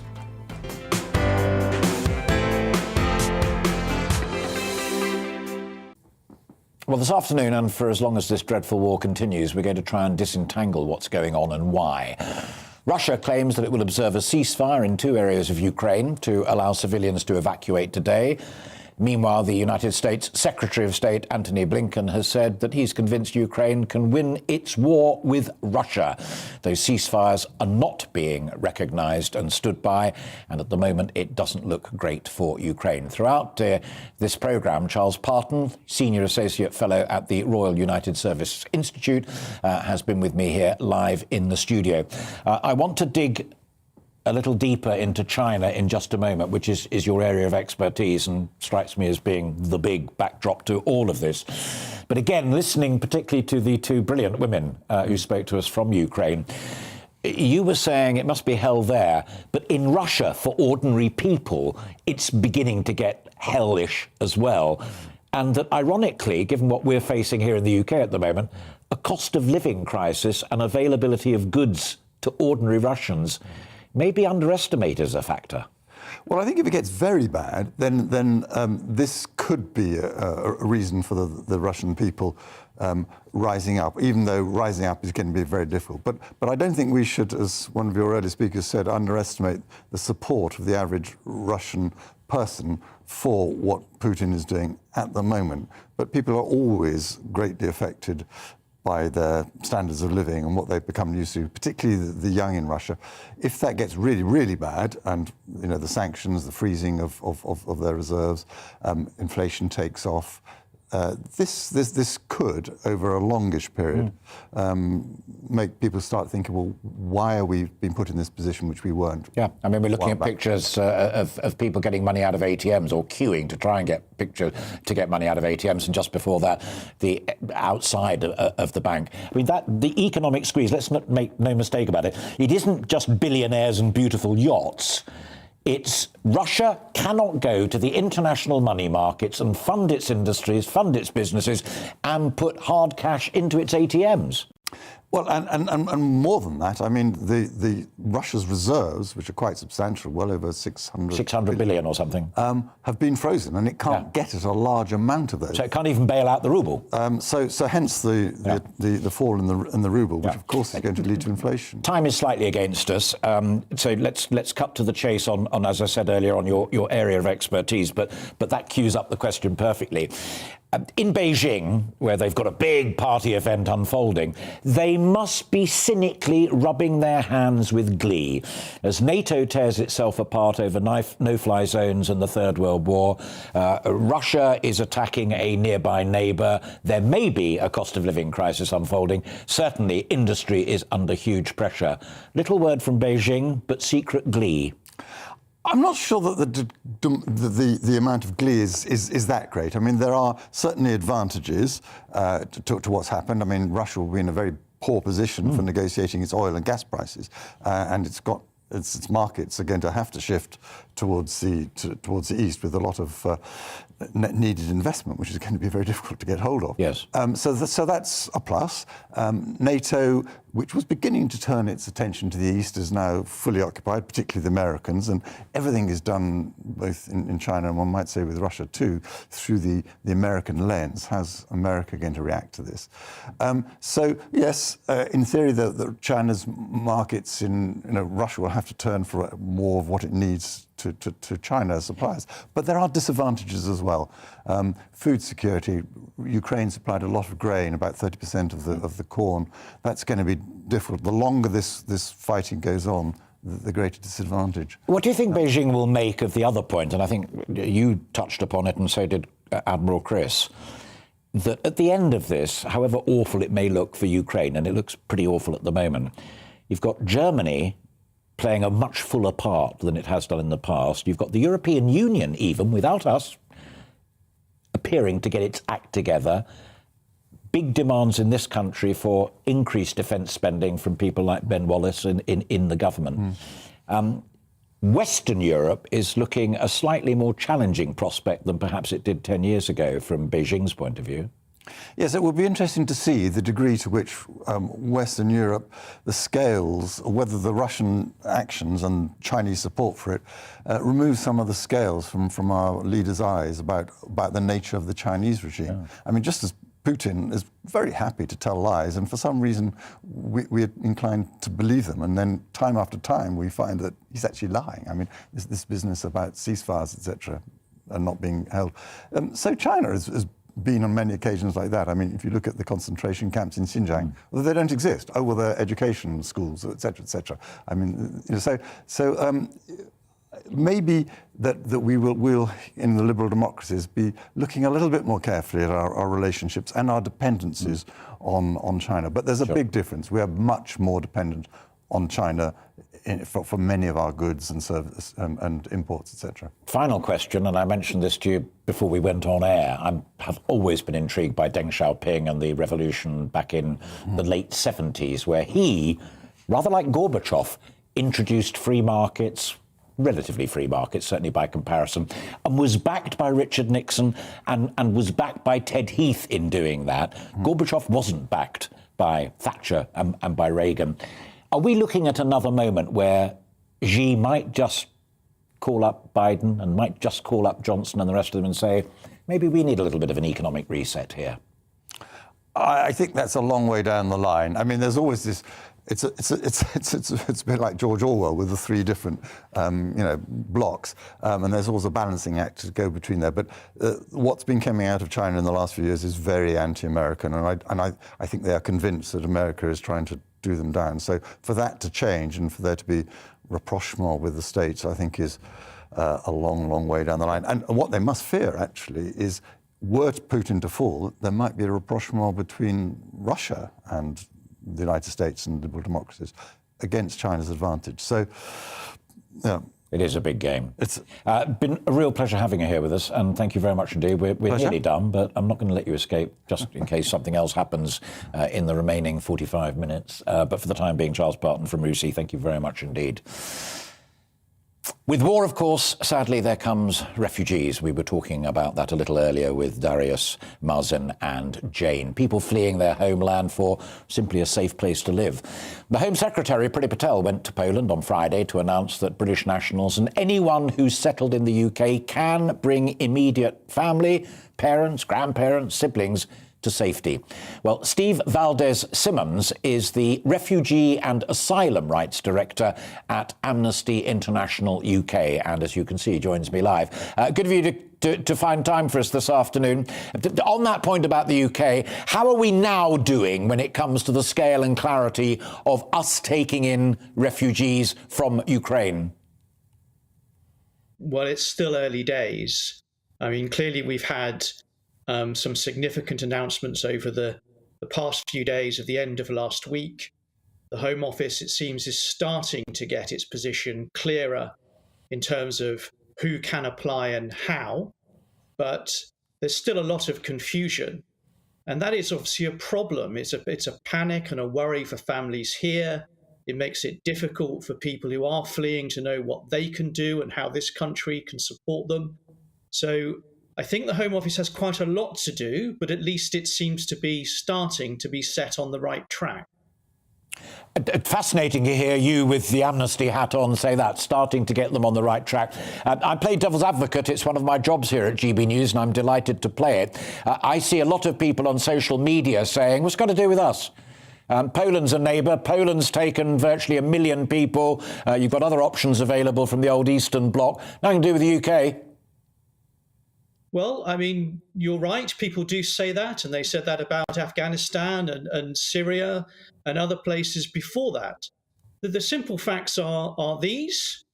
If countries further afield will not share responsibility with those countries right at the doorstep of conflict and repression, I'm afraid the system of providing protection to refugees simply breaks down, and all that results in is rather larger scale movements, often controlled by ruthless criminal gangs, as people try to move elsewhere because they need to find safety somewhere. So by far the better thing to do is to be supportive, take some share of responsibility by receiving people, and of course, receiving people who have family here who can look after them and are worried about them is a very good thing to do, because it helps develop the capacity that's already here. So concentrating on that's a good thing. Sharing some responsibility with Poland, like unfortunately we've done too little with countries like Jordan and Lebanon in the past. That is what we should be concentrating on to try and manage this for everybody's benefit. Sure. I mean, Amnesty, quite rightly, is about legal rights and the rule of law around the world, and that's what you're all about, and rightly so. I'll tell you one thing that struck me this morning, though, when I knew I was going to be talking to Darius, Mazen and Jane, just three ordinary folk who are trying to raise money and goods for people in Ukraine, and then the fact that DEC, the Disasters Emergency Committee, has raised over £50 50 million pounds in 24 hours. Do you think the politicians, people like Priti Patel, look at that and think, blimey, there's an appetite to do the right thing here? Well, to be honest, I wish they would more of. We certainly saw it at Amnesty in respect of both Afghanistan and Syria. And in fact, we see it in respect of many other people. There are lots of people in this country, as in other countries, who want to play their part, who recognise the need for support and humanity, as I think Jane said earlier when you interviewed her, towards people who are forced to flee. If politicians showed more leadership in that direction, it would not only improve our capacity to provide that support, I think it would do thoroughly good things for us much more widely and socially as well. And final thought, as we're looking at if people are good enough to be watching our conversation on television, they will have seen masses of people at the railway stations heading for Poland and indeed other areas as well. Amnesty, as I say, it's about those legal rights. It just strikes me that the picture is not clouded by accusations of people simply being economic migrants, and we do know about that, and we do know that it's a problem that we should admit to. These are all people who are potentially the victims of war.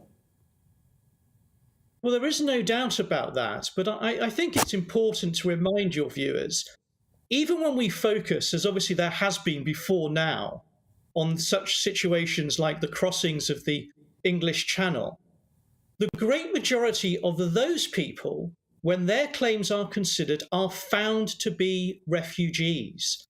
Now, if we were just a little bit more focused on the facts and the realities and welcoming people who need our help, we would do a whole lot better in that. Yeah, and I'd merely say, and balance with those being clear on those who are not, welcoming to those who are, but clearly not welcoming to those who are not. A very balanced conversation, Steve, which I knew we would have, and I'm grateful for your time this Saturday afternoon. You take care and keep in touch with us. Thank you very much indeed.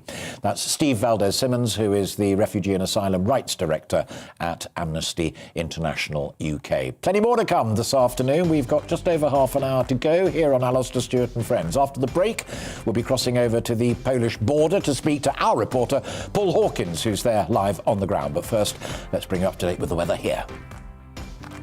Looking ahead to this afternoon, and the UK is looking mostly fine and settled away from the southeast, where a weather front will give patchy rain. Let's take a look at those details.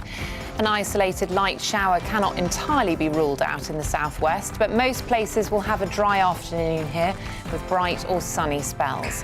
Feeling chilly, though, in the northerly breeze. It will be a different story across the southeast of England, as here there'll be a lot of cloud, giving the occasional light rain or drizzle. Heading back west into Wales, and here a glorious afternoon's expected, with most places seeing unbroken sunshine. The northerly wind will peg the temperature back, though. The northwest of England will be fine too, with plenty of sunshine on offer, despite the odd patch of cloud drifting across from time to time in the breeze. Moving eastward across the Pennines and into the northeast of England, we'll run back into slightly cloudier skies. There'll be some bright spells, but with the chance of a few showers too. High pressure will dominate across Scotland, so all parts will be set fair, with sunshine at times. The wind will be fairly gentle, so it should feel pleasant enough in the sun. Pretty much wall-to-wall sunshine is on the cards across Northern Ireland for the second half of the day, although temperatures will be a touch down on the early March average. It will turn chilly under clear skies across the north and far west this evening. Elsewhere, cloud and a few showers are likely. That's how the weather's shaping up for the rest of the day.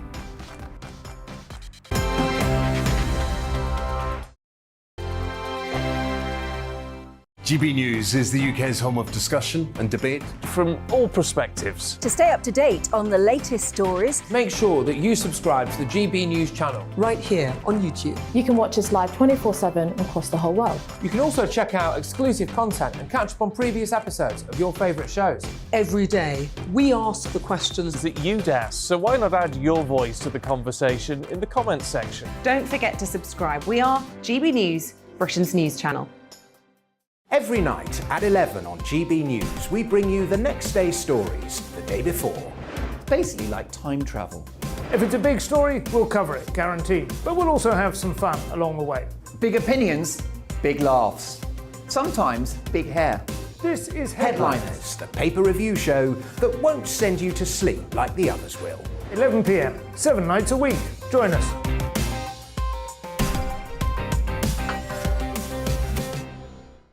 Hello there, I'm Eamon Holmes. And I'm Isabel Webster. And we hope you can join us for Breakfast with Eamon. And Isabel. You make me laugh out loud, belly laugh. Is that important first thing in the morning? Yeah, absolutely. And there's me trying to be deadly serious. News is a serious business. Yeah, I have to rein you in sometimes. Well, it doesn't stop us laughing at it. It doesn't stop us having an opinion on what's going on. Yeah. And it certainly will not stop us reflecting what you think. Weekdays from 6 to 9:30 on GB News.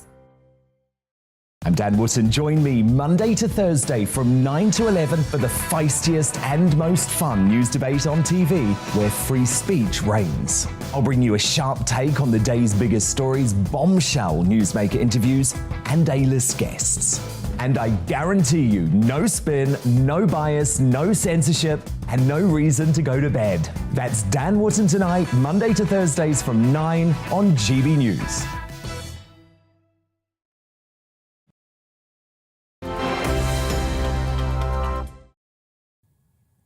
Welcome back. It's, what is it? It's 27 minutes past 1, and you're watching and listening to Alastair Stewart and Friends here on GB News TV and radio.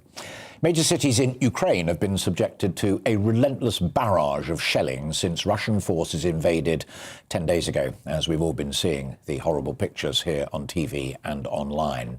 And now, we were talking about refugees just a few moments ago with Steve Valdez Simmons from Amnesty UK. And Poland is one of the neighbouring countries to open up its border to pretty well anyone who comes a-knocking. And it's already reported that more than 650,000 people have already made that move. And if you're watching on television, you can see that red spot there on the Ukrainian-Polish border. If you are not watching on television but listening on radio, you have to take my word for it, because that's where he is. GB News reporter Paul Hawkins, who's in a refugee registration centre in Helm, and that's just 20 kilometres back from that border. Good of you to join us, and you take care. What's happening right now? So right now, Alistair, we're we've come to Helm and we are at a refugee registration centre. Earlier, if you were watching on Breakfast, we were at the border. You saw where the refugees were coming across, and this is the registration centre where they are taken. Yesterday, we've just been told by one of the coordinators they had 1,160 refugees here. We think since the start of the war, there have been around 10,000 refugees that have come to this centre from all over Ukraine. Would you like me to take you inside, to show you inside? There we go. So, as you go... for a little wander. Can Paul still hear me? The magic of television. Paul waiting to go in. Mum, children, Dad coming out. Excellent. How are they handling the influx, Paul? Because it's obviously busy, but it looks remarkably calm.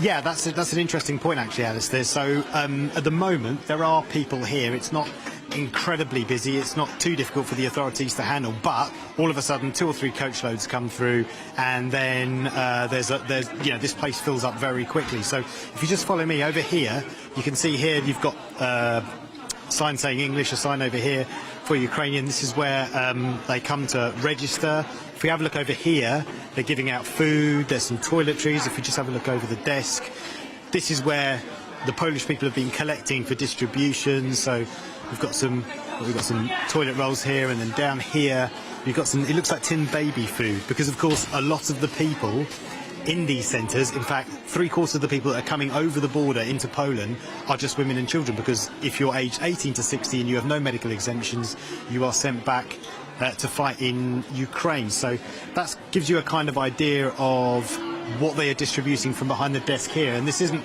the only part of the sports hall. Over here there are I can see some cardboard boxes in the corner. Down here is where you come to register for a SIM card, so you can keep using your mobile phone. You can see actually over there in the corner there's some child seats, some car seats just there. So the volunteers here hard at work registering people, trying to help them facilitate their journey. Many of them moving off to other parts of Europe. We were just speaking to one lady. She's off to, I think it's Estonia, but many people travelling to different parts of Europe. If we just make our way through here, by the way, through there, we can't go through there, but that's the sports hall, and they've laid out camping beds. There are just over 400 camping beds in there. Around about 3-4 o'clock in the afternoon, that's full up, and no one else can sleep there. If we just take a little wander through here, mind now. Lots of children everywhere, and then here we've got some more areas where people here are waiting to be collected, and they can also help themselves to some snacks. All of this, of course, has been donated to help them on their way. And then over here there's some toys, there's some puzzles at the end, some bottles of water, and then over here they can hang their coats. So this is the area. If we just have a look over here, this is where people are waiting to then be taken on a bus. Every now and then there's a megaphone. A woman shouts on a megaphone and she'll say something like, in Ukrainian, bus to Germany in 5 minutes, and then you've got to make your mind up whether you're going to be on it or not. So a lot of people here waiting to make their way across Europe. It's truly remarkable, and so that folk who are watching you or listening to us on radio, to be crystal clear, this is, as it were, the first point of drop-off. They've got out of Ukraine, they've got to get there, and they'll be enjoying food and water and the kind of stuff that charities here are donating, as well as the good people of Poland. But from here, it's then an onward journey that may take them somewhere else in Poland or beyond. Yeah, absolutely. That's absolutely right. Yeah, they're going to Estonia. We spoke to someone earlier at the border who's on their way to Lithuania. They're not just heading for Poland. They're transiting onwards to other destinations. And some people that are here, they don't have other Ukrainian nationals in other countries to go to. They don't have other friends. They're some of them are just winging it, to put it mildly. They're picking the lady over there, she makes an announcement, and they just get on a bus and they go there, and they're going to sit it out, look for a new job. No one really knows how long this is going to go on for. So do they apply for work, or do they just wait? So many unknowns, but frankly, they're just glad to be here and to be safe. Paul, if you turn to your left, there's a little person with a pom-pom hat and a red coat who waved and smiled. Kind of sums it up. Paul, you take care of yourself, and... What's your name?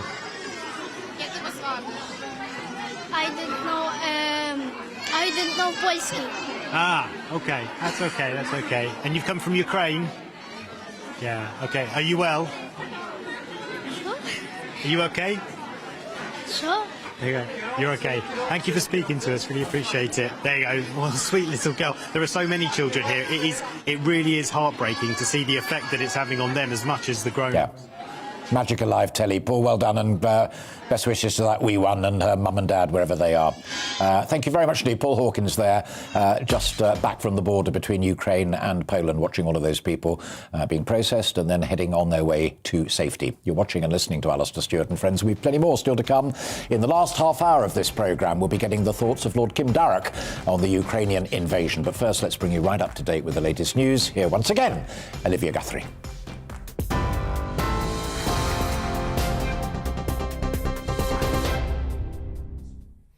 Thank you. It's 1:34. Here's the latest headlines in the GB newsroom. Evacuation efforts in a Ukrainian city have been halted as Russia reportedly ignores an agreed temporary ceasefire.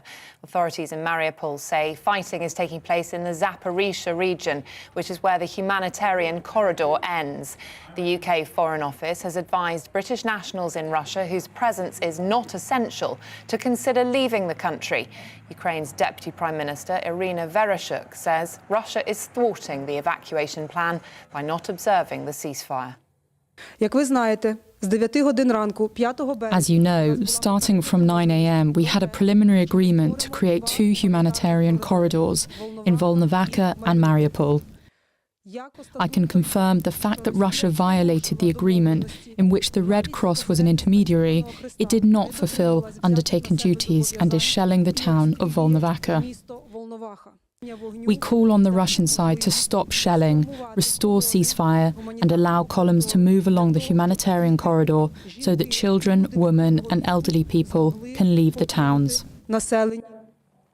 The number of refugees fleeing the Russian invasion could rise to 1.5 million by the end of the weekend. That's according to the head of the UN Refugee Agency.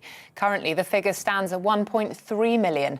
They added that despite the possibility of humanitarian corridors, the situation remains dire, with military action in many places across Ukraine. The Ministry of Defence says the rate of Russian air and artillery strikes in Ukraine has slowed in the last 24 hours.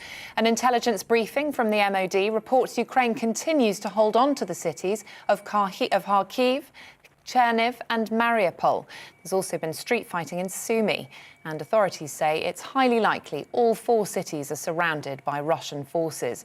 Aid agencies are warning of a humanitarian disaster as food, water and medical supplies run short.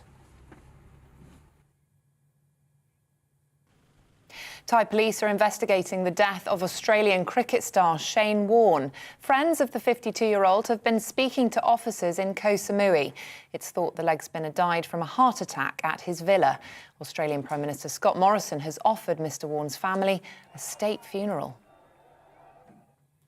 TV, online and DAB+ radio, this is GB News. Now it's back to Alastair Stewart and friends.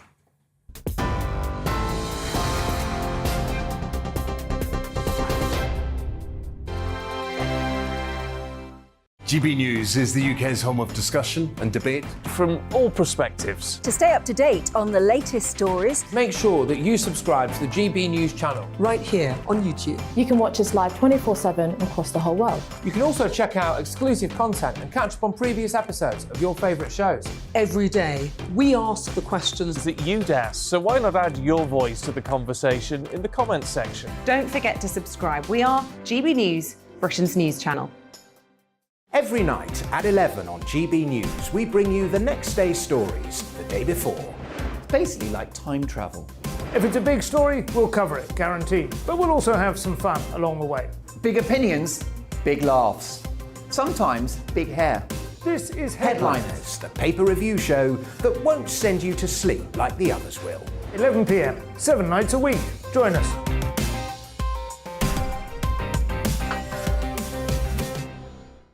Hello there, I'm Eamon Holmes. And I'm Isabel Webster.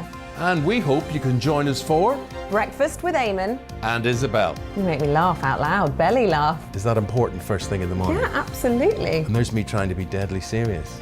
News is a serious business. Yeah, I have to rein you in sometimes. Well, it doesn't stop us laughing at it. It doesn't stop us having an opinion on what's going on. Yeah. And it certainly will not stop us reflecting what you think. Weekdays from 6 to 9:30 on GB News. I'm Dan Wootton. Join me Monday to Thursday from 9 to 11 for the feistiest and most fun news debate on TV, where free speech reigns. I'll bring you a sharp take on the day's biggest stories, bombshell newsmaker interviews, and A-list guests. And I guarantee you, no spin, no bias, no censorship, and no reason to go to bed. That's Dan Wootton Tonight, Monday to Thursdays from 9 on GB News.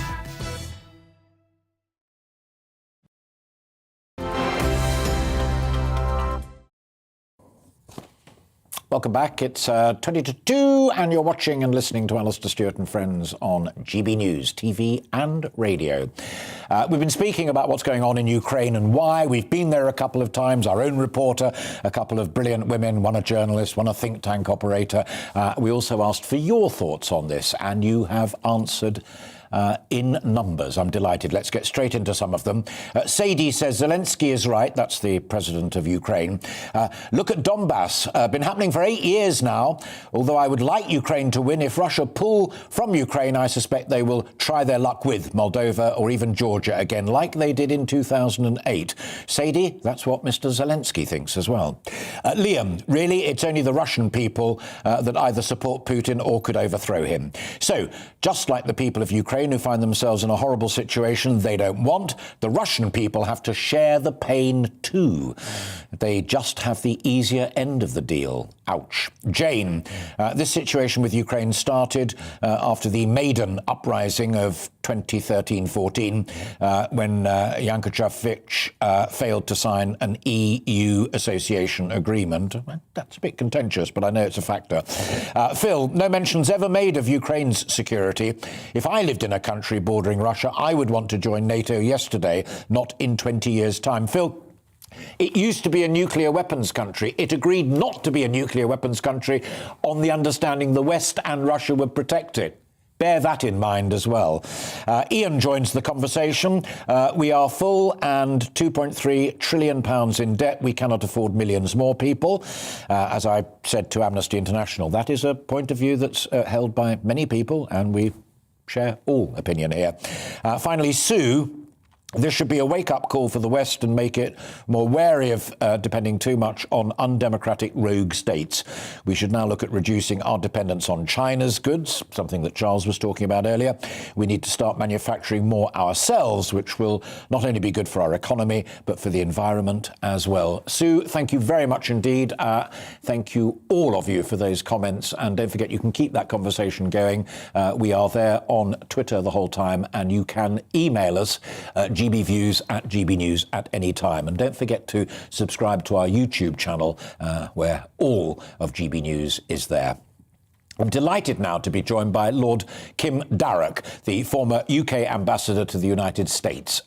Kim, very good of you to join us this afternoon to, as it were, round it all off. Blunt question, has Joe Biden basically written Ukraine off? I think that on Joe Biden's position on this, the reality is, Alistair, there is no support in the US, nor in the rest of NATO, for NATO to intervene in this. So there's no NATO charges into Ukraine option there. Given that, sanctions were the only option for the response, and actually Western sanctions have made a real impact in Russia. Look at the queues at ATM machines, look at the banks that are closing because they haven't got money to hand out to their citizens, and look at the way Russia has been frozen out of the world financial system. This is all going to make a difference.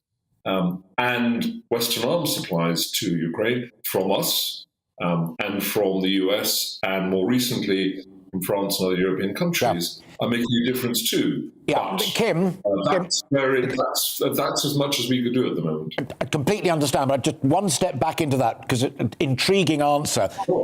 How will that disquiet, whether it's people queuing to get cash out of ATMs in Moscow or wherever it might be, and finding either they can't get it or there's not as much as they thought, or people finding that they can't now take delivery of bread because Ukrainian grain, whatever it might be. How does that disquiet amongst the populace focus itself on Putin, who is hardly a Democrat or worried about public opinion? Very good question, Alistair, and I agree. He's not like a Western politician where he is thinking about how public opinion is responding every day. But one very important signal. Russia is trying to block social media, Twitter and Facebook and everything out of Russian homes, out of Russia. That's not a sign of strength, that's a sign of weakness. And it shows that Putin is sensitive to people knowing the truth. The Russians are describing the operation as a military operation, not as an invasion to take over Ukraine. So they're already concealing from the Russian public what is going on there. I think they're concealing the casualty rate that they're finding. So Putin is not immune to worries about public opinion. There have been some demonstrations already, notably in St. Petersburg, to the public finding out what is going on and saying we don't like this. I'm not sure how it'll play out, and they suppress protest violently and quickly, but it's important that there is some awareness amongst the Russian population of what is happening in Ukraine. A much smaller constituency are the oligarchs, or is the oligarchs, I should say. Do you also get to a point, same analysis as you just gave us, Kim, about the economy, the availability of goods, wealth? These guys have had their yachts taken, they're about to have their mansions taken, but their capacity to continue making obscene amounts of money is becoming truncated. Could they turn on Putin and say enough is enough? Very interesting point. Yes, their lives have been overturned overnight, and their yachts are being impounded, their properties may be impounded, and there are stories that they can't even use their credit cards, which must be a real blow to them. But I think I have some doubts about whether this is going to impact on Putin. These people are Putin cronies, but they owe their positions and their massive thinkable wealth to Putin's patronage. I don't think any of them are in much of a position to form up to him and say, you've got to stop doing this. I think he would say to them, just do as you're told and shut up and just take the pain. And I've not seen many oligarchs who are genuinely close to Putin out there. I'm not sure I've seen any saying this is a terrible thing and it must stop, which kind of tells you how much power he has over them. Yes. If I tie those two thoughts together, then, that NATO's hands are tied in terms of no-fly zones and it's doing what it can on the borders and certainly the eastern fringes of NATO, with that point that Putin may be sensitive to public opinion, but not even the oligarchs are likely to topple him. He'll just say, you stay in your box and do what I tell you to do. Zelensky is frighteningly right, then, isn't he? After Ukraine, he says it'll be Latvia, Lithuania, Estonia, Moldova, Georgia, Poland, all the way to Berlin. I don't think he'll go to Berlin because clearly NATO would act then. But it's perfectly clear that Zelensky sees this as being a Russian win and a NATO loss. Yeah, whether it's a Russian win yet, we will see, Alistair. I mean, so far, Ukrainians have been extraordinarily courageous and effective in slowing down and in some cases halting the Russian advance. And even if Russia does ultimately take those southern ports all the way up to Odessa and including Odessa and takes Kiev and takes Kharkiv, Ukrainians will then move to a phase 2, which will be fighting an insurgency. So Russia might be able to conquer east of Ukraine, but holding it will be another matter and would require huge manpower. As for Russian ambitions beyond Ukraine, look, if they attack any country which is in NATO, and that includes the Baltic states, for me, it's no question. That then is war between NATO and Russia, because Article 5, principle of mutual defence, if Russia attacks one NATO country, it attacks us all, and we are committed to defending whichever country Russia attacks. Georgia's a different matter, and if you look at Russia's track record over the last decade, they encouraged secession of part of Georgia back in 2008. And then, of course, they took Crimea and encouraged insurrection in eastern Ukraine in 2014. So there's a long history of Russia trying to capture territory in what used to be the Soviet Union, but not in NATO countries. And it would be extraordinarily irrational and actually prompt World War III if Putin was to attack a NATO country. So let's pray he doesn't even think of this. Two final questions, Kim, if I may. First of all, and I've put this to all of my guests throughout the afternoon, do you think that we are looking at the resetting, a new world order, as it were, with China in the wings watching on to see how it plays out, but Europe redefining itself, Germany spending much more, playing the game better, Johnson finding a way of leadership and so on and so forth, but a new balance of power developing that we will all have to learn to live with? I do think that, Alistair. I think that we are into a new Cold War. I think you can argue that actually the Cold War restarted back in 2008 when Russia encouraged insurrection and secession in parts of Georgia, and certainly in 2014 when they annexed Crimea. But this is obviously a step beyond any of those things, and there is no way back for Putin now. I can't imagine ever having business as normal with this Russian leader.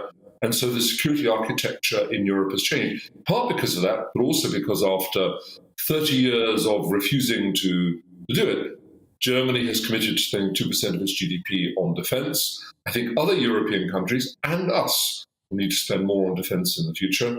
So we are into, I believe, a new Cold War for our generation. And my final question, and you lead to it perfectly, in knowledge that sitting next to me here in the studio is Charles Parton from RUSI. What do you, Kim Darroch, suppose China is making of it all? I think the Chinese will be privately deeply uncomfortable with what has happened. Respect for other countries' territorial integrity is a founding principle of Chinese foreign policy, and something which they use whenever we criticize their human rights abuses domestically. So they are now stuck in a position where they're saying they still think this is an important principle of respect for territorial integrity, but they also understand Russia's security concerns. that's about as uncomfortable a piece of sitting on the fence as you can imagine.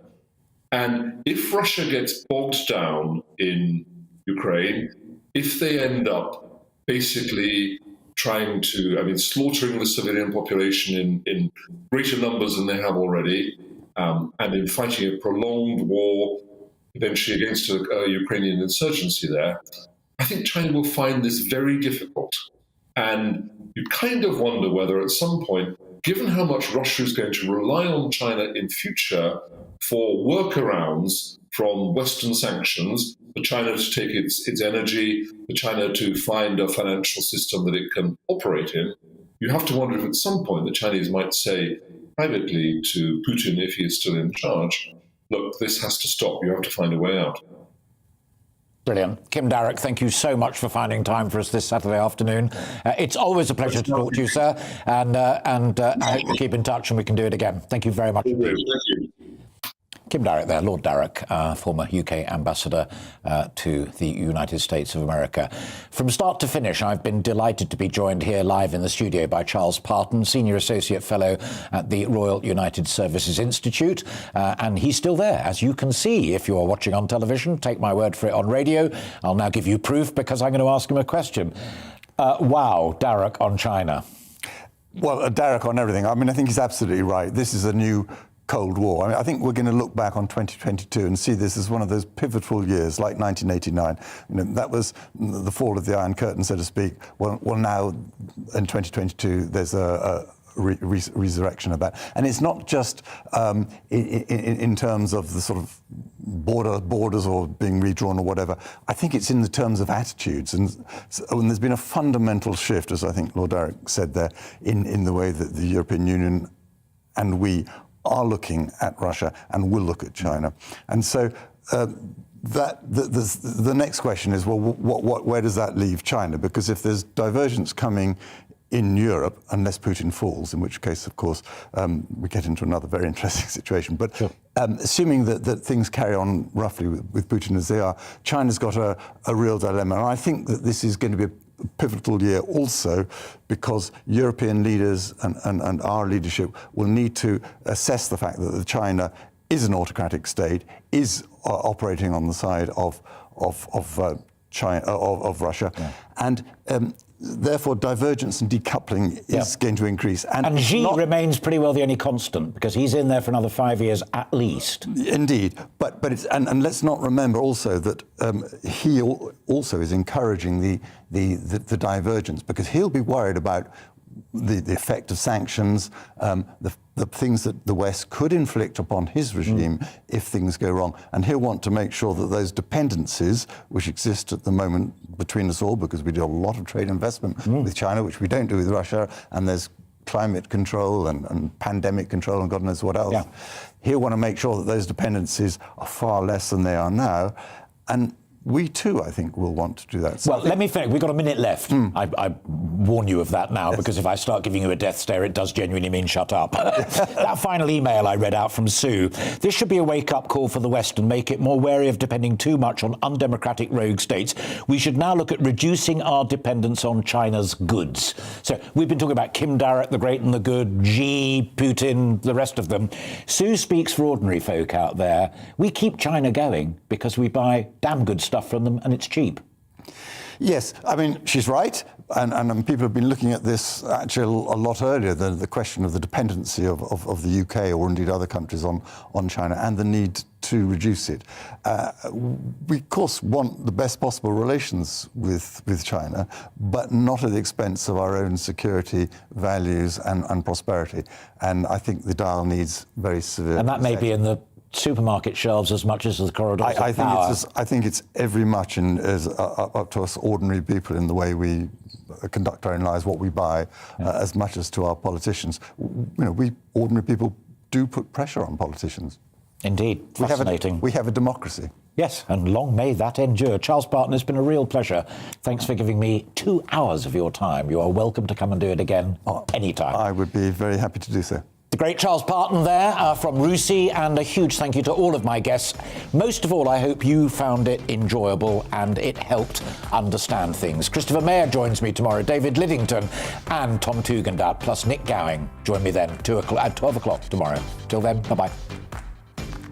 Looking ahead to this afternoon, and the UK is looking mostly fine and settled away from the southeast, where a weather front will give patchy rain. Let's take a look at those details.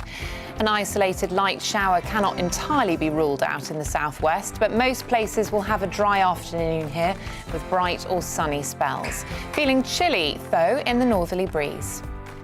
It will be a different story across the southeast of England, as here there'll be a lot of cloud, giving the occasional light rain or drizzle. Heading back west into Wales, and here a glorious afternoon's expected, with most places seeing unbroken sunshine. The northerly wind will peg the temperature back, though. The northwest of England will be fine too, with plenty of sunshine on offer, despite the odd patch of cloud drifting across from time to time in the breeze. Moving eastward across the Pennines and into the northeast of England, we'll run back into slightly cloudier skies. There'll be some bright spells, but with the chance of a few showers too. High pressure will dominate across Scotland, so all parts will be set fair, with sunshine at times. The wind will be fairly gentle, so it should feel pleasant enough in the sun. Pretty much wall-to-wall sunshine is on the cards across Northern Ireland for the second half of the day, although temperatures will be a touch down on the early March average. It will turn chilly under clear skies across the north and far west this evening. Elsewhere, cloud and a few showers are likely. That's how the weather's shaping up for the rest of the day. Hi, I'm Anaya Falarin Iman. And I'm Patrick Christies. Every Friday on GB News from 10 a.m. to midday, you can watch and listen to us on To The Point. We'll be talking about all of the issues that you care about at home in Britain. Whether it's holding politicians to account, debating what's going on in the channel, discussing social justice, we're not afraid to take it all the way. If you're thinking it, you can guarantee that we're saying it. And we want to hear from you. Every single Friday, 10 a.m. until midday, join us for To The Point. Right here on GB News.